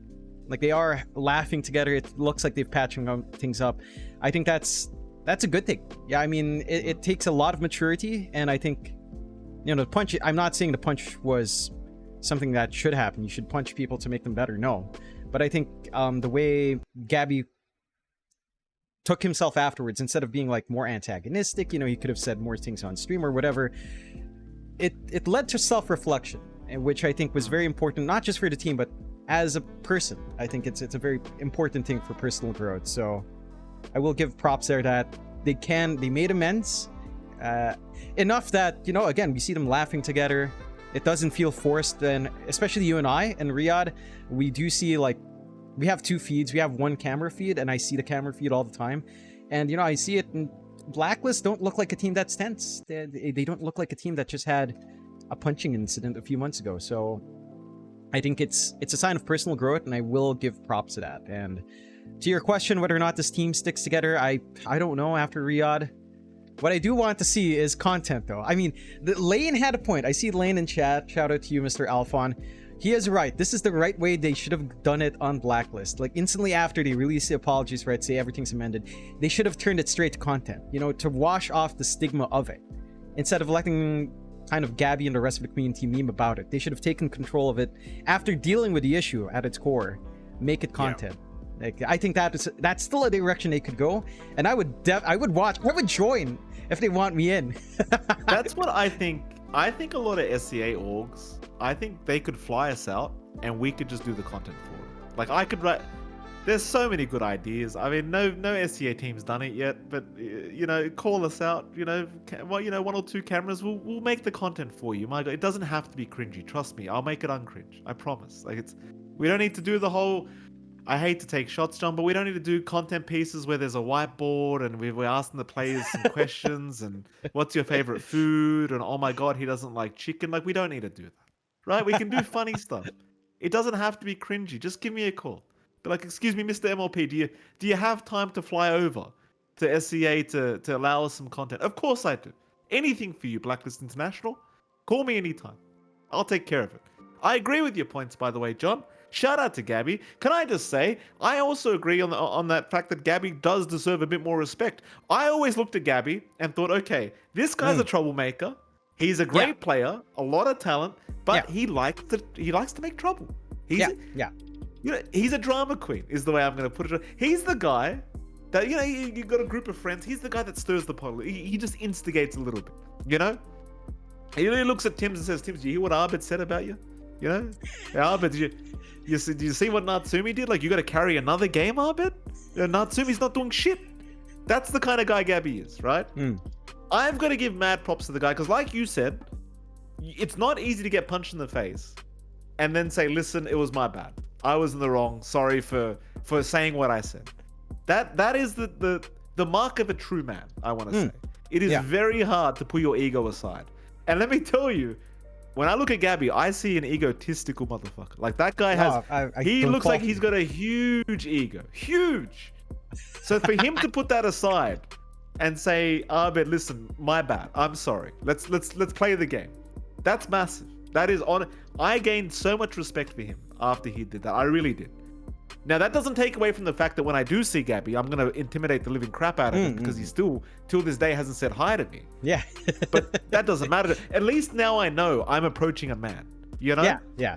It's a good sign. I think there's still a lot in personal things that, he has to be very introspective about. But, the fact that he's able to at least, again, move with the ego is a sign of some growth, and I think, again, that does deserve a little bit of a praise, despite us kind of always poking the wound there. It's like, hey, the punch. But that's another thing. Right? Like, the fact that he hasn't messaged you or well, he's not going to message me because he doesn't have me on his friends list. I'm not going to lie to you, but the fact that he hasn't messaged you and said, hey, John, can we calm it down with the punch jokes? Because I've had players that have approached me and asked me to calm down on particular jokes before.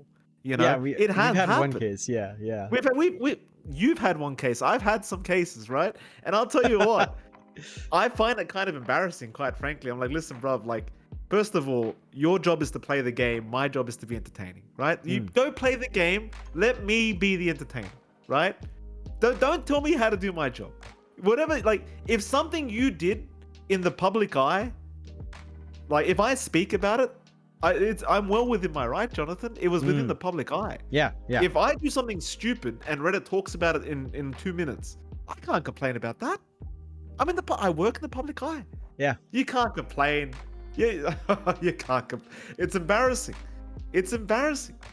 But props to Gabby for not complaining about it. I give him props for that because there's been players that have messaged us, say, guys, take it easy. I'm a little bit upset. I'm a little bit sensitive. Just take it easy.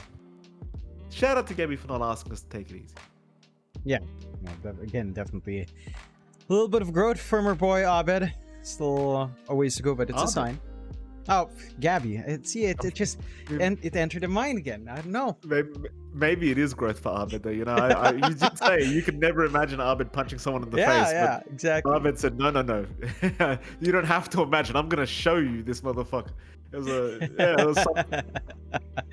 I can't wait for the ring match. Yoe, Abed, Gabby. Who else can we take? If I'm not commentating, I can join in. Would be fun. Maybe a Tagalog versus Bisayawa match. Yeah. Instead of their Pustaha nights.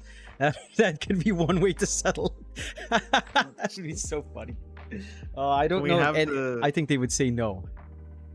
Someone was asking if we're allowed to hand out the schedule for the games we're casting. I don't think we are allowed to. I don't think so. No. So probably we can't. I apologize. We can't tell you what games we're casting. Spoiler alert. Probably it's gonna be the later games. Spoiler alert. That's all I can give you. Late games. Anyway. I'm trying to think of the point I was just about to bring up before I answer that question. I believe there was a bit of an issue. I don't want to name the wrong name because this is a very, very, very touchy subject. Okay. I think it was JG. It was Neon. Oh, yes. I know what you're saying. Yeah. Okay. It was a JG that I'm talking about. It was JG. I think so. Okay. So there was a bit of a drama that happened because first of all, shout out to Neon. Obviously, they're no longer an organization that exists for Dota 2 or esports in general. So very sad to hear about that. But there was a bit of an incident on Twitter, I think it was, where somebody called out. I believe it was JG. I really should confirm this right now. I can confirm. I think it was JG. Yeah. Okay, you've confirmed it was JG. Okay. Yeah. So somebody called out JG saying, "Hey, why would anyone hire you or whatever because you guys match fix all the time, right?" Or something along those lines. Someone called him a match fixer, and they said, "I have proof." What is going? Correct me. They called him a bookkeeper, and he was keeping books on setting up bets and sites. But I don't know if I don't know if that was the same, because the guy I think he must have been sponsored by that site. So I don't know if he was like working for the site in as much as he was just sponsored at that time. I think it was like 2 years ago or a year ago. I do remember some sponsorships like that. I'm not sure if on Cirxia or whatever. Maybe some earlier Neon time, but I do remember something like that. I'm not 100%. The issue stemmed there was because that was the match where Neon picked Meepo and it went to him instead of Siege, if I recall right. Yeah. Like JG played That's Neon. Yes. Meepo.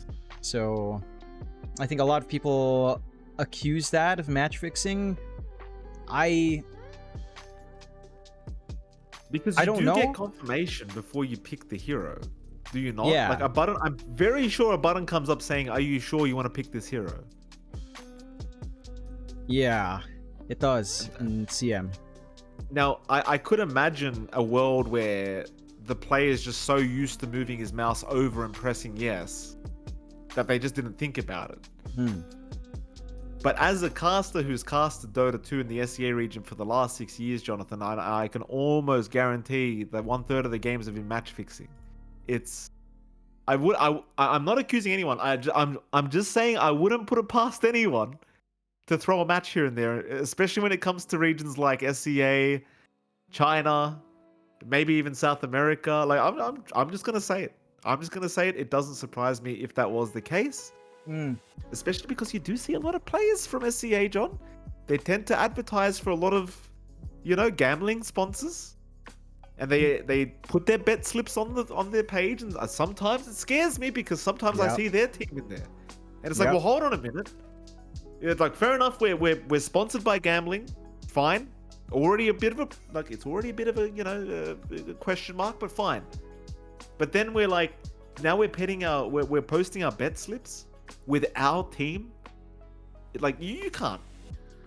Like there's a huge ethical dilemma there. You can't. Post betting slips with your team on it, especially if you're about to play. Yeah. And John, I say this as a person who's seen bet slips where they're betting against themselves, and it's like, well, hold on a goddamn minute. You can't do that. Like it's one thing to bet on yourself. It's another thing to bet against yourself. Oh yeah. That's just insanity. Yeah. That it is. I think in this specific case for Neon, it's very hard to say they would do that as like a fix, quote unquote. No, I'm just saying for the context of the viewers, I don't think so. There was way too much in the line. It would be the dumbest thing in the world. I think normally you see it much more subtly. You and I've seen this, Mike. No one's that blatant. So that's what makes it very hard to sell it as a fix. I think you have to be aware. We know they happen. We don't have definitive proof. It's not actionable, but we have seen this in our time in casting, especially in the tier 2 scene. It's definitely not as blatant, for sure. So, I am willing to say that was a mistake on JG's part, mainly because I feel like Castaway would have beat him up straight after, and they would have just disconnected if that was an actual on-purpose thing. Well, all right. That's half the issue. The other half of the issue. Let's just, for the sake of being, good people, let's just say JG didn't do anything wrong. It was a complete misclick, whatever. I can completely believe that. I can believe he just moved his hand over and pressed yes. I want to play Meepo. I can believe it. I've done some stupid crap in my time too on Dota 2. But then why are we allowing these players to post betting slip? Like you can't do that. You can't do like they're too comfortable at this point. Yeah. Like 90% of the players from this region are posting their betting slips on their Facebook pages. And it's like, just because it's on Facebook, nobody notices or cares. Yeah. It's like, but if it was on Twitter, we wouldn't have a region anymore. Yep. Like all the pro players would be banned. Pretty Like much. They're way I too don't- integrated in. I think that's the issue. This all really started, I want to say, all the way back when you'd have. Remember the PNX bet tournaments? And literally they would have their own sponsored teams playing against each other there, and all of those sponsored teams also had like sponsored streamers that would also just post their betting slips. It's very different from when you have, like, say Aurora, and the way they sponsor, 1xBet is Aurora is basically 1xBet's esports extension, right? Entirely. And they don't do any of that. They don't show betting slips. They don't require their players to do that. They don't. I don't know if they don't allow, but they certainly don't require it. And I think that's a very endemic issue in Philippine esports more than anything else. I think because it comes from org side and it comes from a personality side where they get sponsored as a personality on stream to do this, and it's a very slippery slope. I've never liked it, and it's really ugly to see it online, and it's sadly the majority of their content as well, which is pretty disappointing. That's kind of my thing. It's like I wouldn't be that bothered if they were posting. You know what? I'll call out a player because they do the right thing. I've noticed that Gabby again. He tends to post a lot of like NBA betting slips and shit and stuff like that. I have no problem if you're betting on other sports. It's perfectly fine. You're not in the NBA. There's no dilemma there. But like, if you're betting on Dota, it's already a problem if you play the game professionally. Yep. Because you are going to have insider info. There's no two ways about it. If I was betting right now, Jonathan, I promise you, I would have insider information. There's no two ways about it. There's no way a guy on the street is going to have more information about Dota 2 than I am. Like, there's no way. There's just no way, right? That's why I don't bet, especially on Dota 2, because it would be very unethical of me, right? Yeah.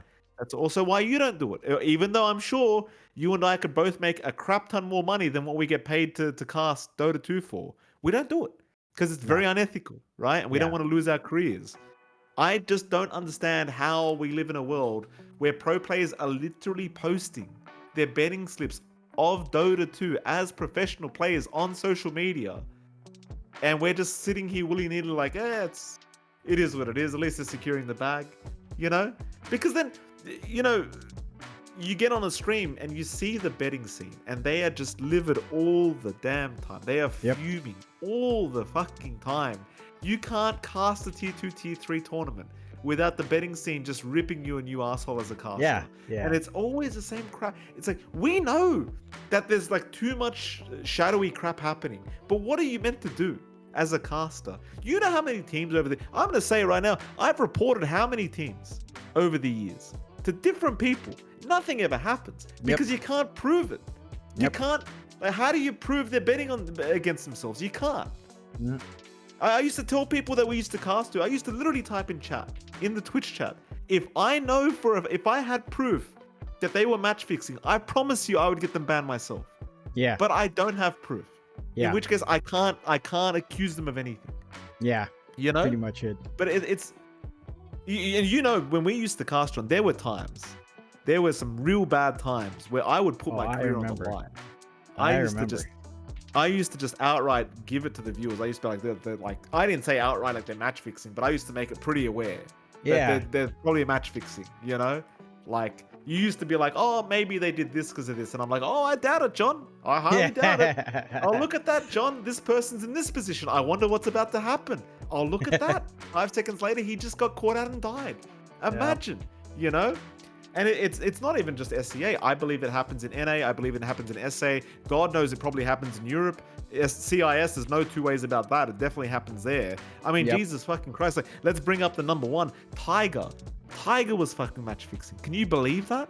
I was embarrassed on his behalf. I go, how can you, as a person that was raised, like, he was molded by the guys at OG. Can I just complain about this a little bit longer? The amount of effort OG put into helping their team, right? And I'm not some OG like dick rider. I give shit to OG all the time, right? Yeah. But the amount of effort those people put into raising their players to be good people and to be great players, And for him to throw that in their face by match fixing because, I don't know, I was depressed. Like, how disappointing is that? Like, what were you? They made a documentary about him. They showed you like how hard of a life he had, Vietnamese parents, migrants, whatever else. And then of all things, you were match fixing on the same tournament they were releasing that documentary. Like, what's wrong with you? Yeah. Oh my god. Anyway, moving, like, it's just upsetting, John. It's just no regions like escaping from this match fixing issue. I feel like, and certainly nothing's gonna happen if pro players are literally allowed to log onto their social media accounts and advertise a betting slip of Dota 2 as professional Dota 2 players. Yep. There's no two ways about it. Like, you can't. It's just so. It's not just sus. It's corrupt. It's corrupt. It is. And it's not just the players specifically in the Filipino esports scene. For the casters, I think a lot of them are kind of sponsor things, but I know a few that just actually casually do it. So it's a very endemic problem that I wish wasn't there. I personally don't know how to deal with it because all the players already know. They joke to me. It's like, hey John, you want to join us? And it's like, no, dead no. I'm not playing any. I mean, they're asking for like, like online casinos and stuff. I already know. I just never do that. They're like, fine, and then they just excuse themselves. But I have no way of trying to convince them to stop. Even not just that. Even just the Dota stuff. It's just kind of out of hand. It makes it really bad, and I think the entire ecosystem in the Philippines has to take a look at itself, because this goes up all the way to, I mean, you look at like some personalities on QNIC. I'm not gonna name them. I love all of them, but all of them are really into it as well on high positions. All of them are really into actually using their sponsors casually, not for a paid gig. They do it because they enjoy it, and it's like, it's a problem. It's a very big problem. I mean, I hate to I hate to talk badly about the people that aren't here anymore. John, wasn't Duno? Shout out to rest in peace, of course. Yeah.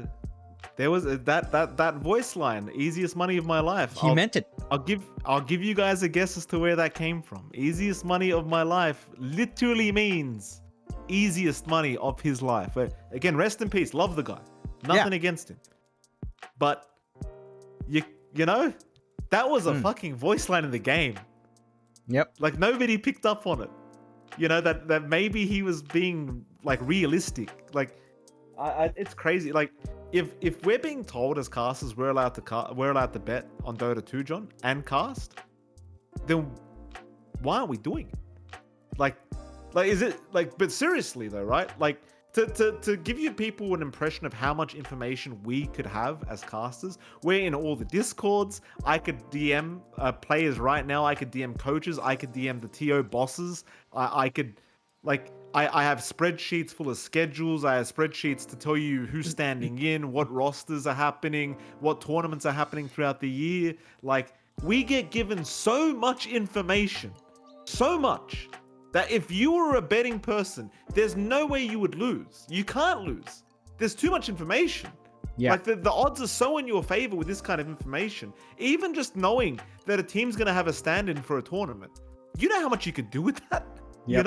If a favorite, like, imagine Falcons were like, hey, turns out ATF can't play this week. We're gonna throw in FBZ. Like, what's that gonna do for the team?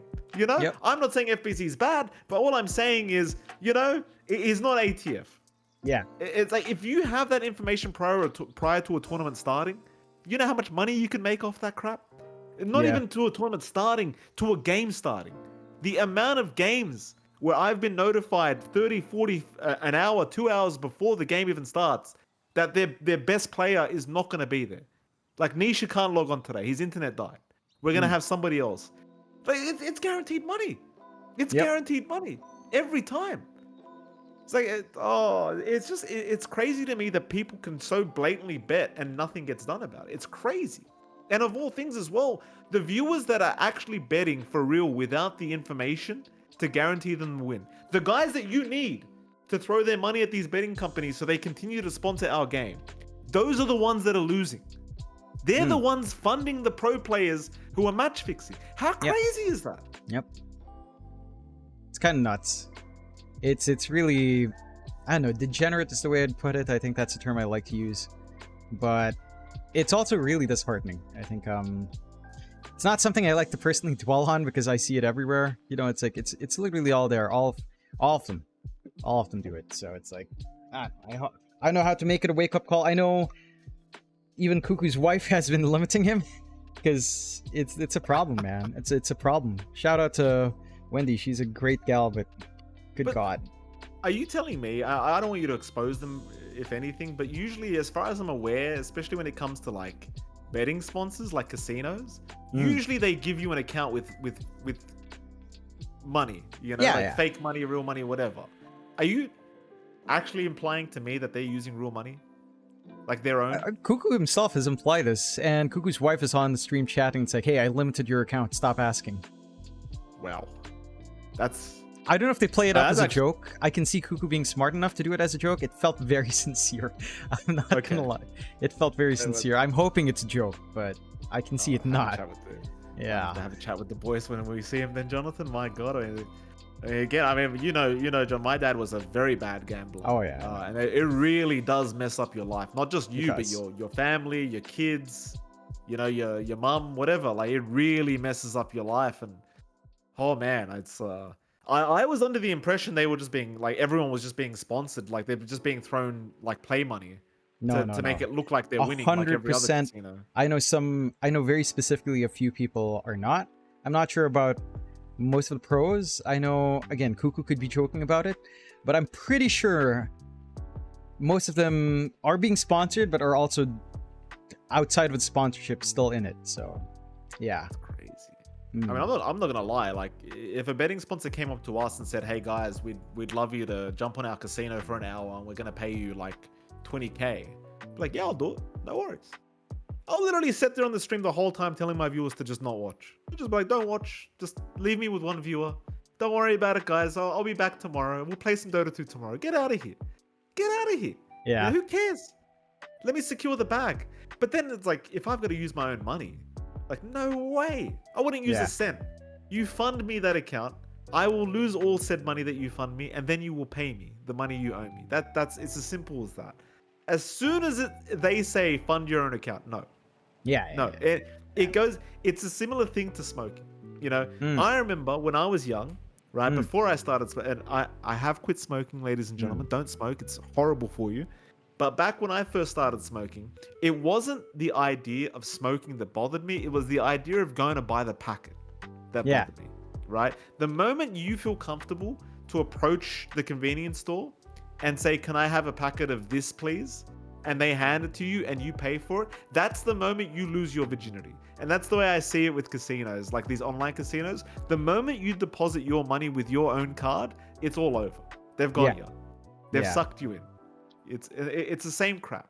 It's not the actual act that's making you addicted. Or like the entry to the act isn't the act. My point is being, you get my point. I've completely lost my train of thought here, John. My point is, you know, gambling bad, still fine for the game. Just don't bet on your own games, please. Yeah.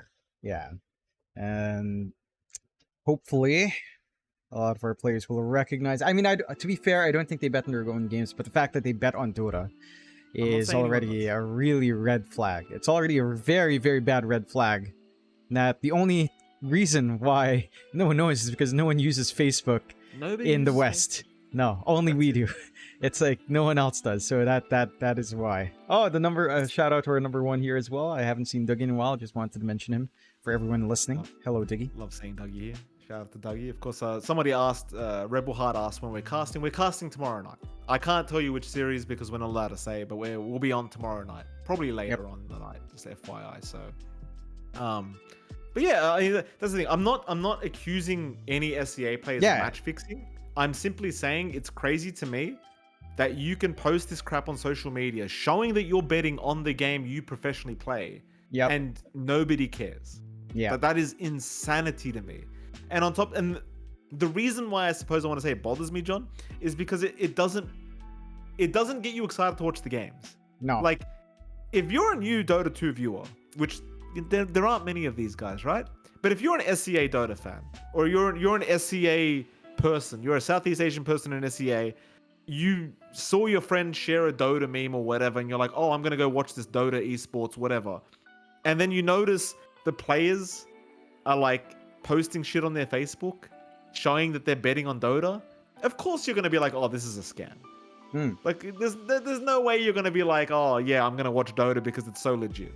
You're gonna be like, their players are literally betting on the game. This is not legit. This is like, this is just a mafia game. That's what they literally call it. Yep. They're in Twitch chat, they literally say mafia every time. Yeah. And that's because it is. That's because it is. I never knew that was a legit thing. I never knew that was. Apparently, the mafias literally exist. No, it does. Yeah. Part. They literally exist. Yeah. It's the worst in. Yeah, I mean, you know, all the memes are. There's an inkling of truth for sure. They do exist. The mafia is there. When Taiga kind of exposed that side in like the European end, but it is here in Southeast Asia for sure. Yeah, stuff like F10K. Oh God. Crazy stuff. Like there's actually a mafia out there that's getting Dota 2 pros to bet against themselves, like to lose. Like that's crazy to me. Crazy. It is. I can't imagine. Yeah. I can't imagine like there are a bunch of guys in suits smoking cigars and doing drugs and just being like, oh, hey, you give first blood. Twitch, let's see who gives away first blood. Let's see if this one first blood. If not, stick. We have the stick. Yeah, it's man. That's all I'm saying. I'm saying it's hard for new viewership to start happening in Dota 2. If you can literally see the pro players are betting on Dota 2. It's craziness. Yeah, that's crazy. It's insanity. It's insanity. I don't know how you incentivize them to stop though, but hopefully someone will knock some sense. Maybe you can knock some sense, Mike. I will have a chat. I feel like pro just promoting the betting site, they don't know what's going to happen. No. This is my thing, right? I know there are people out there that are going to defend the players by saying, no, wait a minute. There's no way they could predict what's actually going to happen. I'm telling you, as a caster, the amount of information I have, and the pro players have access to 10 times that. Yeah. The amount of information I have as a caster is ridiculous. Like it would give me like 9-1 odds immediately. Like the chances of me winning, like the betting, the games, the bets would be ridiculous based off the information I have access to. The players have 10 times that.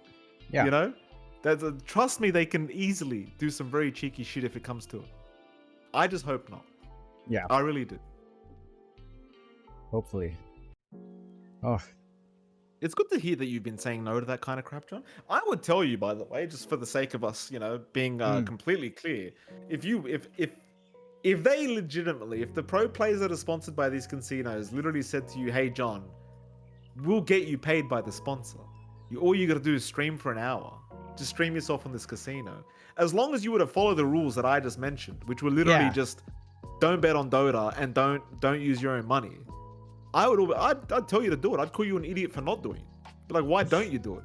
Take the money and run, dude. It's fair. It's fair. Fortunately, I'm not big enough to be at that dilemma, Mikey. You know, I'm not big enough yet. It's good. It's all good. We chill. Closer, Jonathan. You're getting closer and closer. No, it only comes out when we're casting open qualifiers. Beyond that, it's fine. It's like, all right, it's all chill. People want the Dota, Mike. The children crave for Dota. Okay. Well, what's gonna happen now?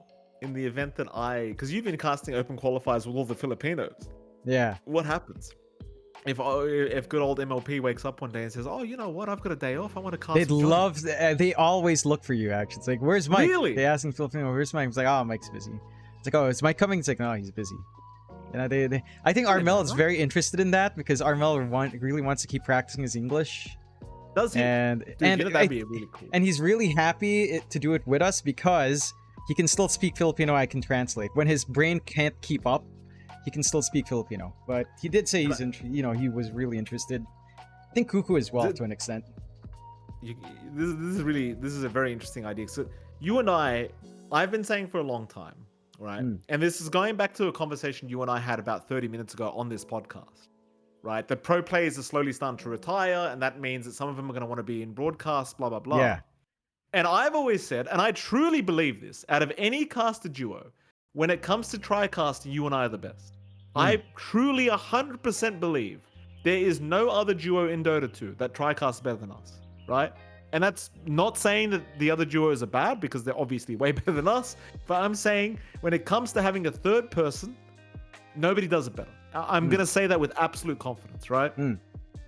I like the idea of these pro players starting to approach us saying, hey guys, you want to, like, you know what? I've been wanting to say it for ages. Like, you know, when ESL or PGL or all the big TOs message us saying, hey guys, we want you to work. I've really, really, really been wanting to say, hey, what if we hired a third guy? Get me a pro that everyone loves. Get me Seb. Is Seb playing? If Seb's not playing, get me Seb, right? Get me Gunner. Get me someone everyone really likes. Yeah. And put him on with us. And let him practice with us, and let's make something out of it, right? Because I think TriCast is the way to go, honestly, as we do proceed in Dota 2. If pro players are going to start retiring, God knows they're not going to be good enough straight off the bat to just be thrown on camera and just, you know, say 2 words, every 5 minutes. But if you put them in a TriCast, you have an idiot like me that, you know, that finally gets to shut up, so you can talk to the pro player.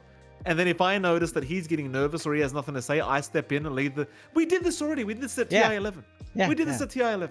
We had Celery, we had Gunner. And both of those casts were pretty damn good. I think the one with Gunner was definitely way better, right? But all I'm saying is, I think tri-casts should be more of a thing in Dota 2. I think the fans would love it as well.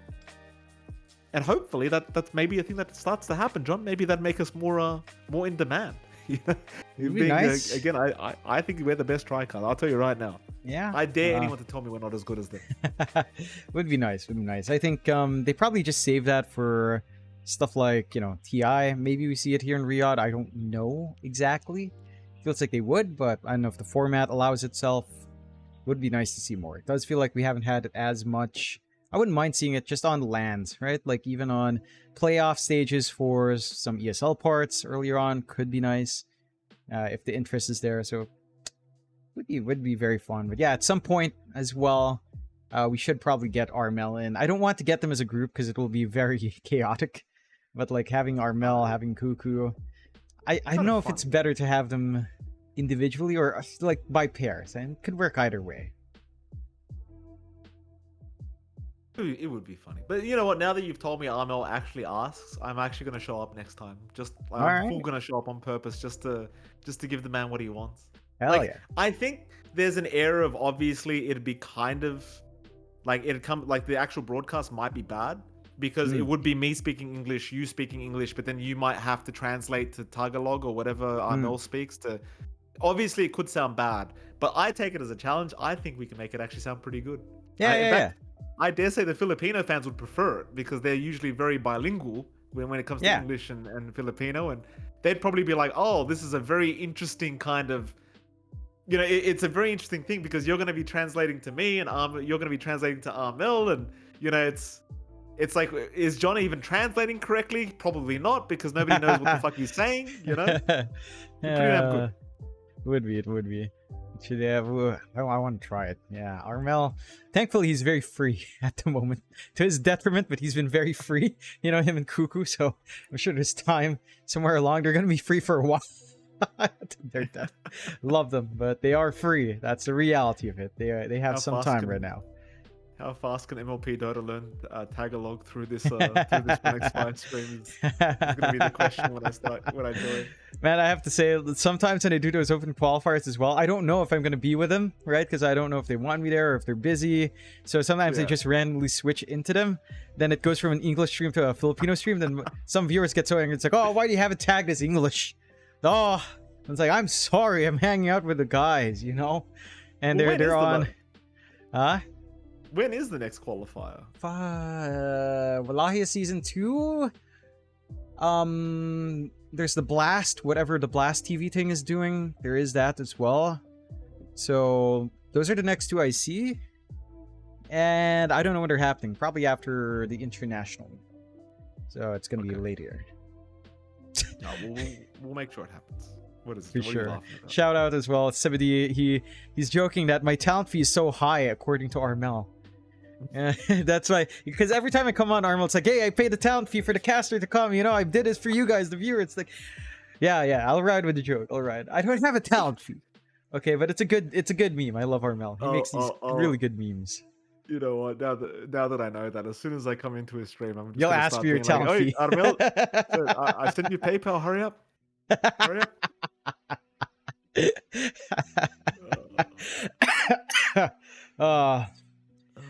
I don't know. Yeah, Anyway. Alphonse says there's Dream League qualifiers in the last week of September as well. I did not know that. That's cool. Yeah.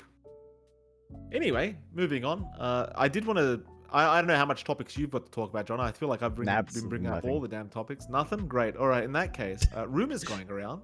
Yep. Rumors going around, particular players retiring, Jonathan. I don't know how much I can talk about. I don't know how legit these rumors are. I have been hearing certain rumors, like I said, that the particular teams, particular players. One of those teams is a North American team, Jonathan, a very big North American team that isn't attending TI at the moment. And there's a particular player that everyone seems to really, really like, including us, that might just be taking a break based off the rumors that have been circulating. What do you think about that? I think it's right. I think I think he's wanted a break for a while. And that's actually the least interesting one in my opinion. I think the rumors about are like we talked about earlier, the older generation retiring. Like, is Puppy really gonna hang it up? I feel like he still has it. You know, is Kuro stepping back? Will Nigma improve off of that? Will Nigma break up off of that? I think for me, this question about NA, it's like you can kind of see it, even without mentioning names. Everyone already knows who we're talking about, and everyone already knows that this is probably something he needed for a while. So I think it's something that honestly I expected it after last year. I think I was expecting that, not just this year. So it's a little bit later than I'd expected, honestly. I think it'd be good for him anyway. Yeah. To be honest with you, if he took the break, I'm not saying he is, because we actually don't know. It is a pure rumor that that's been circulating around, but it might be nice to just take a break at this point, because obviously things have not been working out. You know, based off the results we've been seeing. Going back to the question you asked, what about players like Puppy? I mean, Puppy, I think, can certainly keep going. I think Puppy's the interesting one, because you look at his roster of players, and I question the roster more than I question him in particular, right? Look, you know, say what you will, John. I'm just stating it how it is. I'm just giving you straight facts. I don't think the roster is to the standard that Puppy should have it at, which makes me question: is it a financial issue?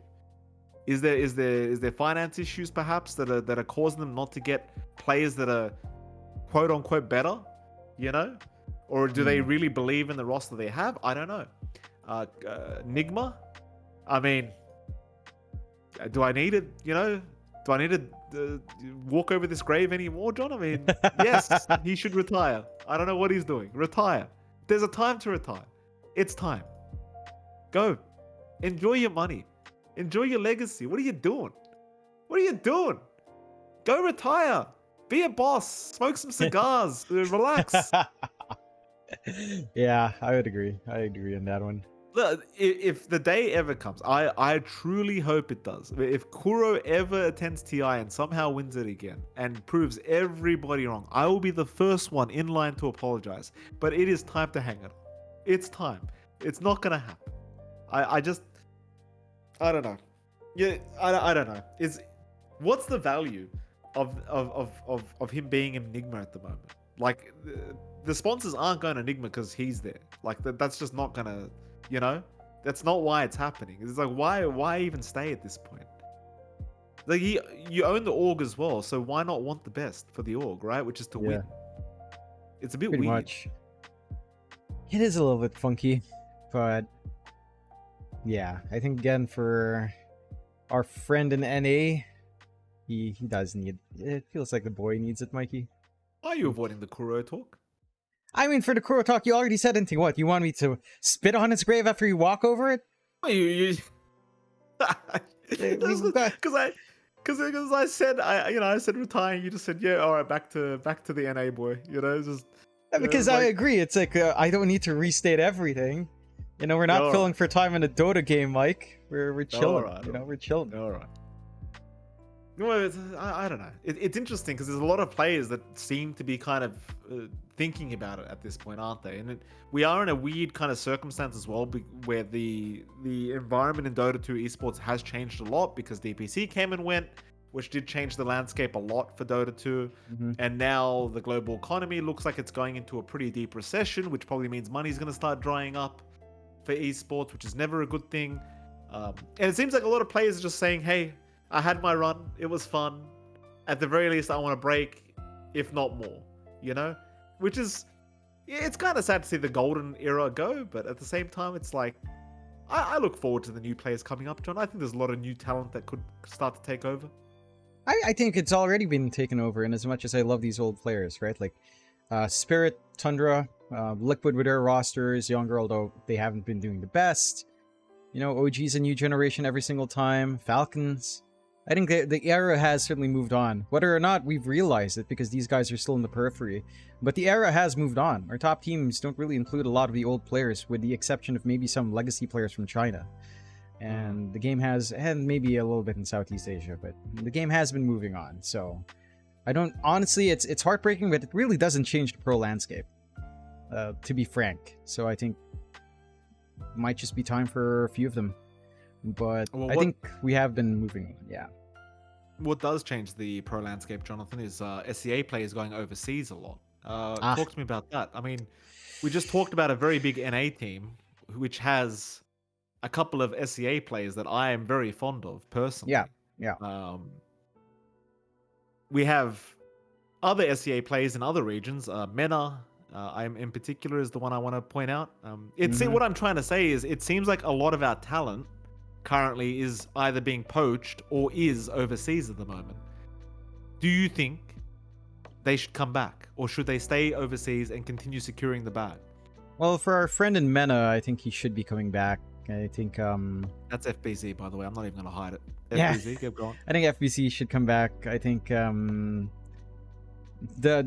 think the interest is mutual in returning. So I don't know when or how that contract works. I know it's time to come home for friends in NA. I think that one is an interesting conundrum. If are we going to avoid all these names, Mike, or are we just going to say the rumors as they are? No, I mean, it's obviously we're talking about Yopaj and Scam now. Go on. Yeah, Yopaj and Scam. If RTZ does retire, right? If he does take a break, the question then is, does this change for Shopify? Because I don't want to blame it on him. A lot of people actually blame it on Bulba, but I also don't think. I'll be frank. We've had talks with him. I've heard from behind the scenes now as well. I don't think that was the issue.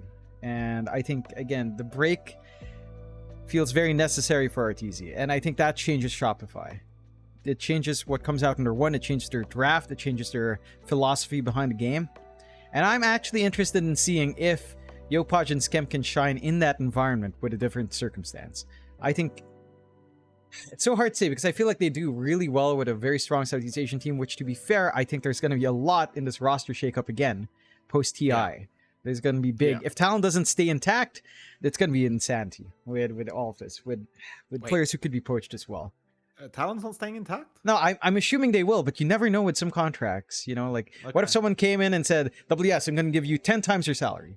It's like, would you fault the kid for saying no at 18 years old? Would you fault him for saying yes when he's 18 and getting 10 times the salary that no one else can match? I can't fault him. And that could happen. I hope not. And I hope if it does happen, honestly, I hope he'd say no. But chances are he'd say yes, and I can't fault him. So post-TI is going to be crazy. I think there's a lot of potential if Yopaj and Scam came back, for sure. I mean, think about other orgs coming back to our homeland here, Mike. Think about Boom. Word around is that they might be coming back home. Gary's been posting pictures, new roster. Completely different, again. So, he should come back. A homecoming with his two players would be nice, but at the same time, if the rumors in NA are true, it's also an opportunity for NA to finally utilize Scam and Yopaj in a big way. I really do want Gary to come back to SEA. Yeah, yeah. It's nothing personal against other teams, right? Because really, we don't have any favorites. Like I said, I mean, we're friends with all the players. Any team that approaches us, we're very friendly. We love to chat with them, whatever. But when it comes to SEA, past couple years, all it's felt like is old teams leaving, new teams coming in, but new teams probably going to leave at the same time. Like that's Yeah. Is Blacklist gonna stay? I don't know. Is Aurora gonna stay? I don't know. Is Bleed gonna stay? Probably not. Like, I'll be frank with you. It's it's like I love that you're like, I don't know, probably not. well, I mean, but when I say probably not, I mean I'm pretty sure they're not gonna be around, right? So it's it is what it is. Like it's like I want an organization that stays in the region, that actually cares about the region, right? And I think a team like Boom does that. I think Gary legitimately cares to win. First of all, Gary really wants to win, right? Which is something I can't say about most teams. I feel like Gary really, really wants to win, and he's willing to pay you the money so he can win. He's willing to do what it takes to win, right? Yeah. And he cares about winning for the region as well. It's not just about his team. He does care, right? So it's like, I kind of want to see him come back, because I want teams that, number one, are actually going to stay in the region and grow their organization, rather than coming here for a year, picking the best players, paying them ridiculous salaries, and then just leaving a year later, or in some cases just not paying their players, right? And bring Boom back, bring Gary back. Yeah. Like first of all, he can actually afford a team, and secondly, he actually gives a shit to make a good team. He's not just going to go for the all-star route. Yeah, and I think Boom, as well as an org, they've been actually the closest one to Talon with how they treat their teams, with the content they build. I think that's the kind of org you want to be really active in your region. Someone who's building not just, results, but like content, awareness of the team, stuff like that is very important. So I think Boom has always had that right mindset. So I'm hoping they come back.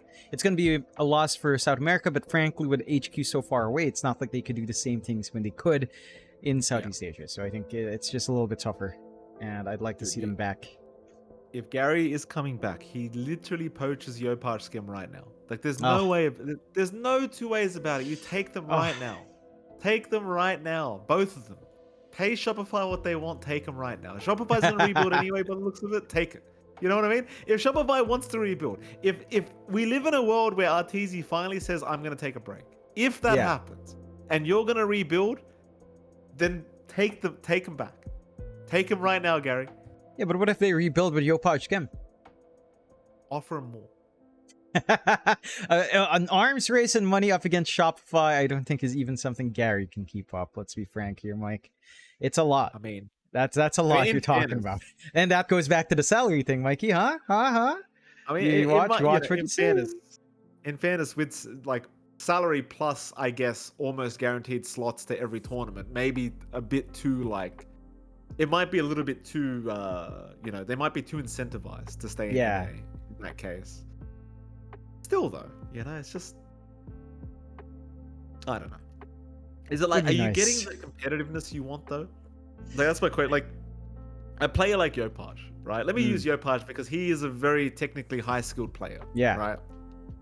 Is he getting the practice he requires in NA? God, no. He queues in Europe. Right, he queues in EU, right? Plays on ping, but you can only get so good playing on ping. Trust me, I know. I play on ping all the time, John. It's I don't know. It's weird. It's a weird question to ask yourself. Like, are you getting enough practice? Are you getting enough experience where you are right now? Nothing against the NA region, but they themselves can admit that they don't have a growing player base at the moment. No. And I don't know. They all play in Europe. Yeah. Also, I want to take this moment. I just saw it now. Tita Helenita Ong, Skem's mom, was watching and just wanted to shout out her. Tita was watching us. So, hello, Tita. Thank you for dropping by and thank you for watching. How sweet. Hello. She was there like an hour ago. It was on. I'm streaming on Facebook, YouTube, and Twitch, of course, and this will be up on Spotify and YouTube again. But she was on Facebook and she did say hi. I didn't catch it, but when she sent it out, I didn't catch it, but she did say hi. I was like, "Ah, Tita's dropped by. That's so sweet." How thankfully I did just praise Skem and not completely trash him. No. I can see a very interesting world right now for SEA, you know, with the players that are going to be available next year by the looks of it, you know, no Right, spoiler right, alerts yet, but it seems like right. there's a couple of organizations that can't stick around. So it seems like there's going to be a Yeah, lot of free players and I'm just I love how you're yeah. so quick to stop me before I say something stupid. I No, no, appreciate no, it, no. John. There's no. I was gonna say just the players that are already free. Carl unsigned for the entire year. Raven with Raven's fan club. DJ on a team that I don't think is a long-term contract, and that Team TK thing. There's already a lot of free players there, and it's gonna be exciting just to see what happens from that point. I think it's Where pretty did exciting. Carl go? Like It just Carl literally went disappeared. a whole. Yeah, He literally had a whole. I completely forgot about it. I think I can say it now. If Lane St. Clair, Alphon's not gonna care, but they were supposedly, I think, gunning for Carl, and then just fell through. Then I don't know what happened. Just kind of disappeared. Was he? If I'm not wrong, he was on Blacklist for a while, right? That was like initially Carl before they had Abed in. I. It's been so honestly- long. Like it's a long year. Last year was a really long year, but I think he was there. Then he disappeared after, so I'm not sure. Yeah. Well, you know, hopefully he makes a reappearance. But it does seem like a lot of players in the region are going to be free again next year. Or not next year, maybe just in the new season after TI. I don't know for sure. All I can say is it does appear that some orgs are not having the greatest time right Yeah. now when it comes to the accounting department or the finance department. So, yeah, could be very interesting to see these players coming up. Even if we get to just 5 stacks, I don't even care anymore. Like, even if we have to cast Team Darling or whatever they call themselves, like, so be it. I don't care. I want teams that want to win. I don't want these. Going back to the first point we talked about in the whole podcast, I don't want to see teams that get paid stupid salaries and then just flop top 16 every time. Like it's so exhausting to watch. It's so, and I don't want to hear the excuse of, oh, we just need more time. Like you've had like 14 years. You don't need more time. You need to like get a grip, right? Get an ego check going. Like there's too much money, man. It's ridiculous. It's Yeah. ridiculous. It is. And hopefully, again, next year's going to be a bit of a reality check if this year's not already that reality check. As, like you mentioned, I think we are seeing that hunger already from players who were affected, like Cuckoo. Again, shout out to him. He has looked hungry, very introspective. His new direction in TNC/Darling, I think, has been overall, again, character growth, because they're not getting a salary. So it is about the hunger. And I think we need... I mean, I'm not saying don't pay the players, but I think you need that hunger. You know, you need that hunger back, guys. I'm saying good as in like props to the boys at TNC that have signed up to the roster that said we'll work for free. Don't worry about it. We got it. Like you can pay us some other time. Like that's what you want. You know? I'm not saying the new players should do that. Like if you're a tier 3 player and you just made it to the tier 1 scene, like don't do that. Like definitely try to make some salary. But if you're a player that's already got money, like you know, like your life's not going to change with 10k a month. You'll be fine. You know, maybe stop going to the casino every week. You'll be right. You tell him, Mikey. You tell him. But yeah, trust me, I will. We'll have a chat with the boys when I see him in person. For sure. Don't you worry. For sure. Anyway, John, I've got no more topics unless you do. I was just gonna say, I was gonna talk about like the Steam Summer Sale stuff, but you barely play anything else, so I don't think it's worth raising up at all. Is there any? Okay. So games? I got my friends got me to playing this one game, Murky Divers.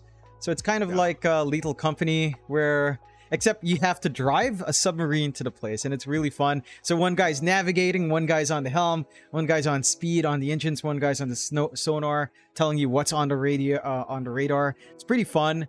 And then when you get to the dive site, you have to be quiet. The monster will hear you. It's really fun. It's like 200 pesos. I made Lane St. Clair play it. It's pretty hilarious. His microphone stopped working too, so he's just mute the entire time. It was so fun watching him though. Like I'm really enjoying that game. I think I'm gonna be, I don't know, like this is just a self-tangent. I think I'm gonna be picking up Lethal Company and Contentware. All of them are like the same concept. Co-op, environmental horror. And you're in the location, you do stuff. It's pretty cool. So I think I've been enjoying that. But beyond that, not much. I've been playing Balatro. Do you know Balatro, Mikey? No. Do you know this streamer called Northern Lion? No. He's a cool guy. So I ran into him because of Balatro. He was not really advertising. He was trying this game in early access. Balatro is this Omaha poker game, roguelike. So you play against the blinds, you have to hit certain chips. It's fun. You get some modifiers. It's a really fun game. It's super fun. Like, if you're looking for something light to just kill time, Balatro has been excellent. I still have to dig into Kingdom Hearts though. Like, I'm saving that for a long session. You know, it's like Kingdom Hearts. You know, Mikey, I'm excited. I'm excited. I suppose before we do close off on the podcast, I think one interesting kind of point Mercy brought up in the chat, Jonathan. Act 3 for Crownfall. Theoretically, June 39th is today, is it not? Yes, if I recall right. I'm pretty sure June 39th is today. So I imagine sometime throughout the night for us. It'll get updated to June 49th. And don't you dare say sometime through the night for us, because that's going to be hell on earth for what we're going to do later, okay? No spoilers, we can't say anything, but we are maybe later in the day, and that's going to be very bad news, Mike. You never say that. Not today. Do not say that. What are we doing later in the day? Oh, wait. If it's today, fine. But if it's tomorrow morning, if it's any time, it would be a nightmare. I do not hope. As long as it's sometime... Okay, today can do. They have to do it today. If they do it the day after, we are dead. Dead. Dead. Dead, I tell you. You know what? You got a very good point. I knew it. I was like, oh. I'm going to be very mad in a couple days, aren't I, John? You will be. Oh, hopefully it's delayed by a week. Thank you, Valve Time. You come in clutch. And that is probably what we'll get. I expect it like the week after, which gives me some time to probably get myself the side quest pad. I haven't done that yet. It would be really nice. I think I do have... Do not worry, Mike. Some people have paid me. I have some spare change. Oh no, I mean, what John's trying to say, by the way, is in the event that Crownfall came out while we're casting, it would be absolutely hellish because things always bug out during Oh, no, Alphon, don't say that. Alphon said, Xnova said it's a patch tomorrow. Please don't say tomorrow. Oh. Oh, no. No patch tomorrow, just Crownfall, just Crownfall. Well, we don't know. Maybe there is a patch tomorrow. I mean, even if it's just Crownfall, I don't know. You know, stuff happens, Mike. Stuff happens in the game. We could have some insane stuff happening. Oh, no, please. I'm getting... Oh, no. I can't imagine it. I'm shivering. You want to... Go on, John. I think you want to close out the podcast. Right. All right. I think that's all we have for this week. I think, you know, it's working out, Mike. You know, you've got time every week. We can pick it up. So hopefully we'll catch you guys next time. Again, this will be live on Spotify and YouTube. If you're already listening on there, thank you very much. It's John. It's Mike. Thank you for tuning in. We'll catch you guys next time around. Goodbye.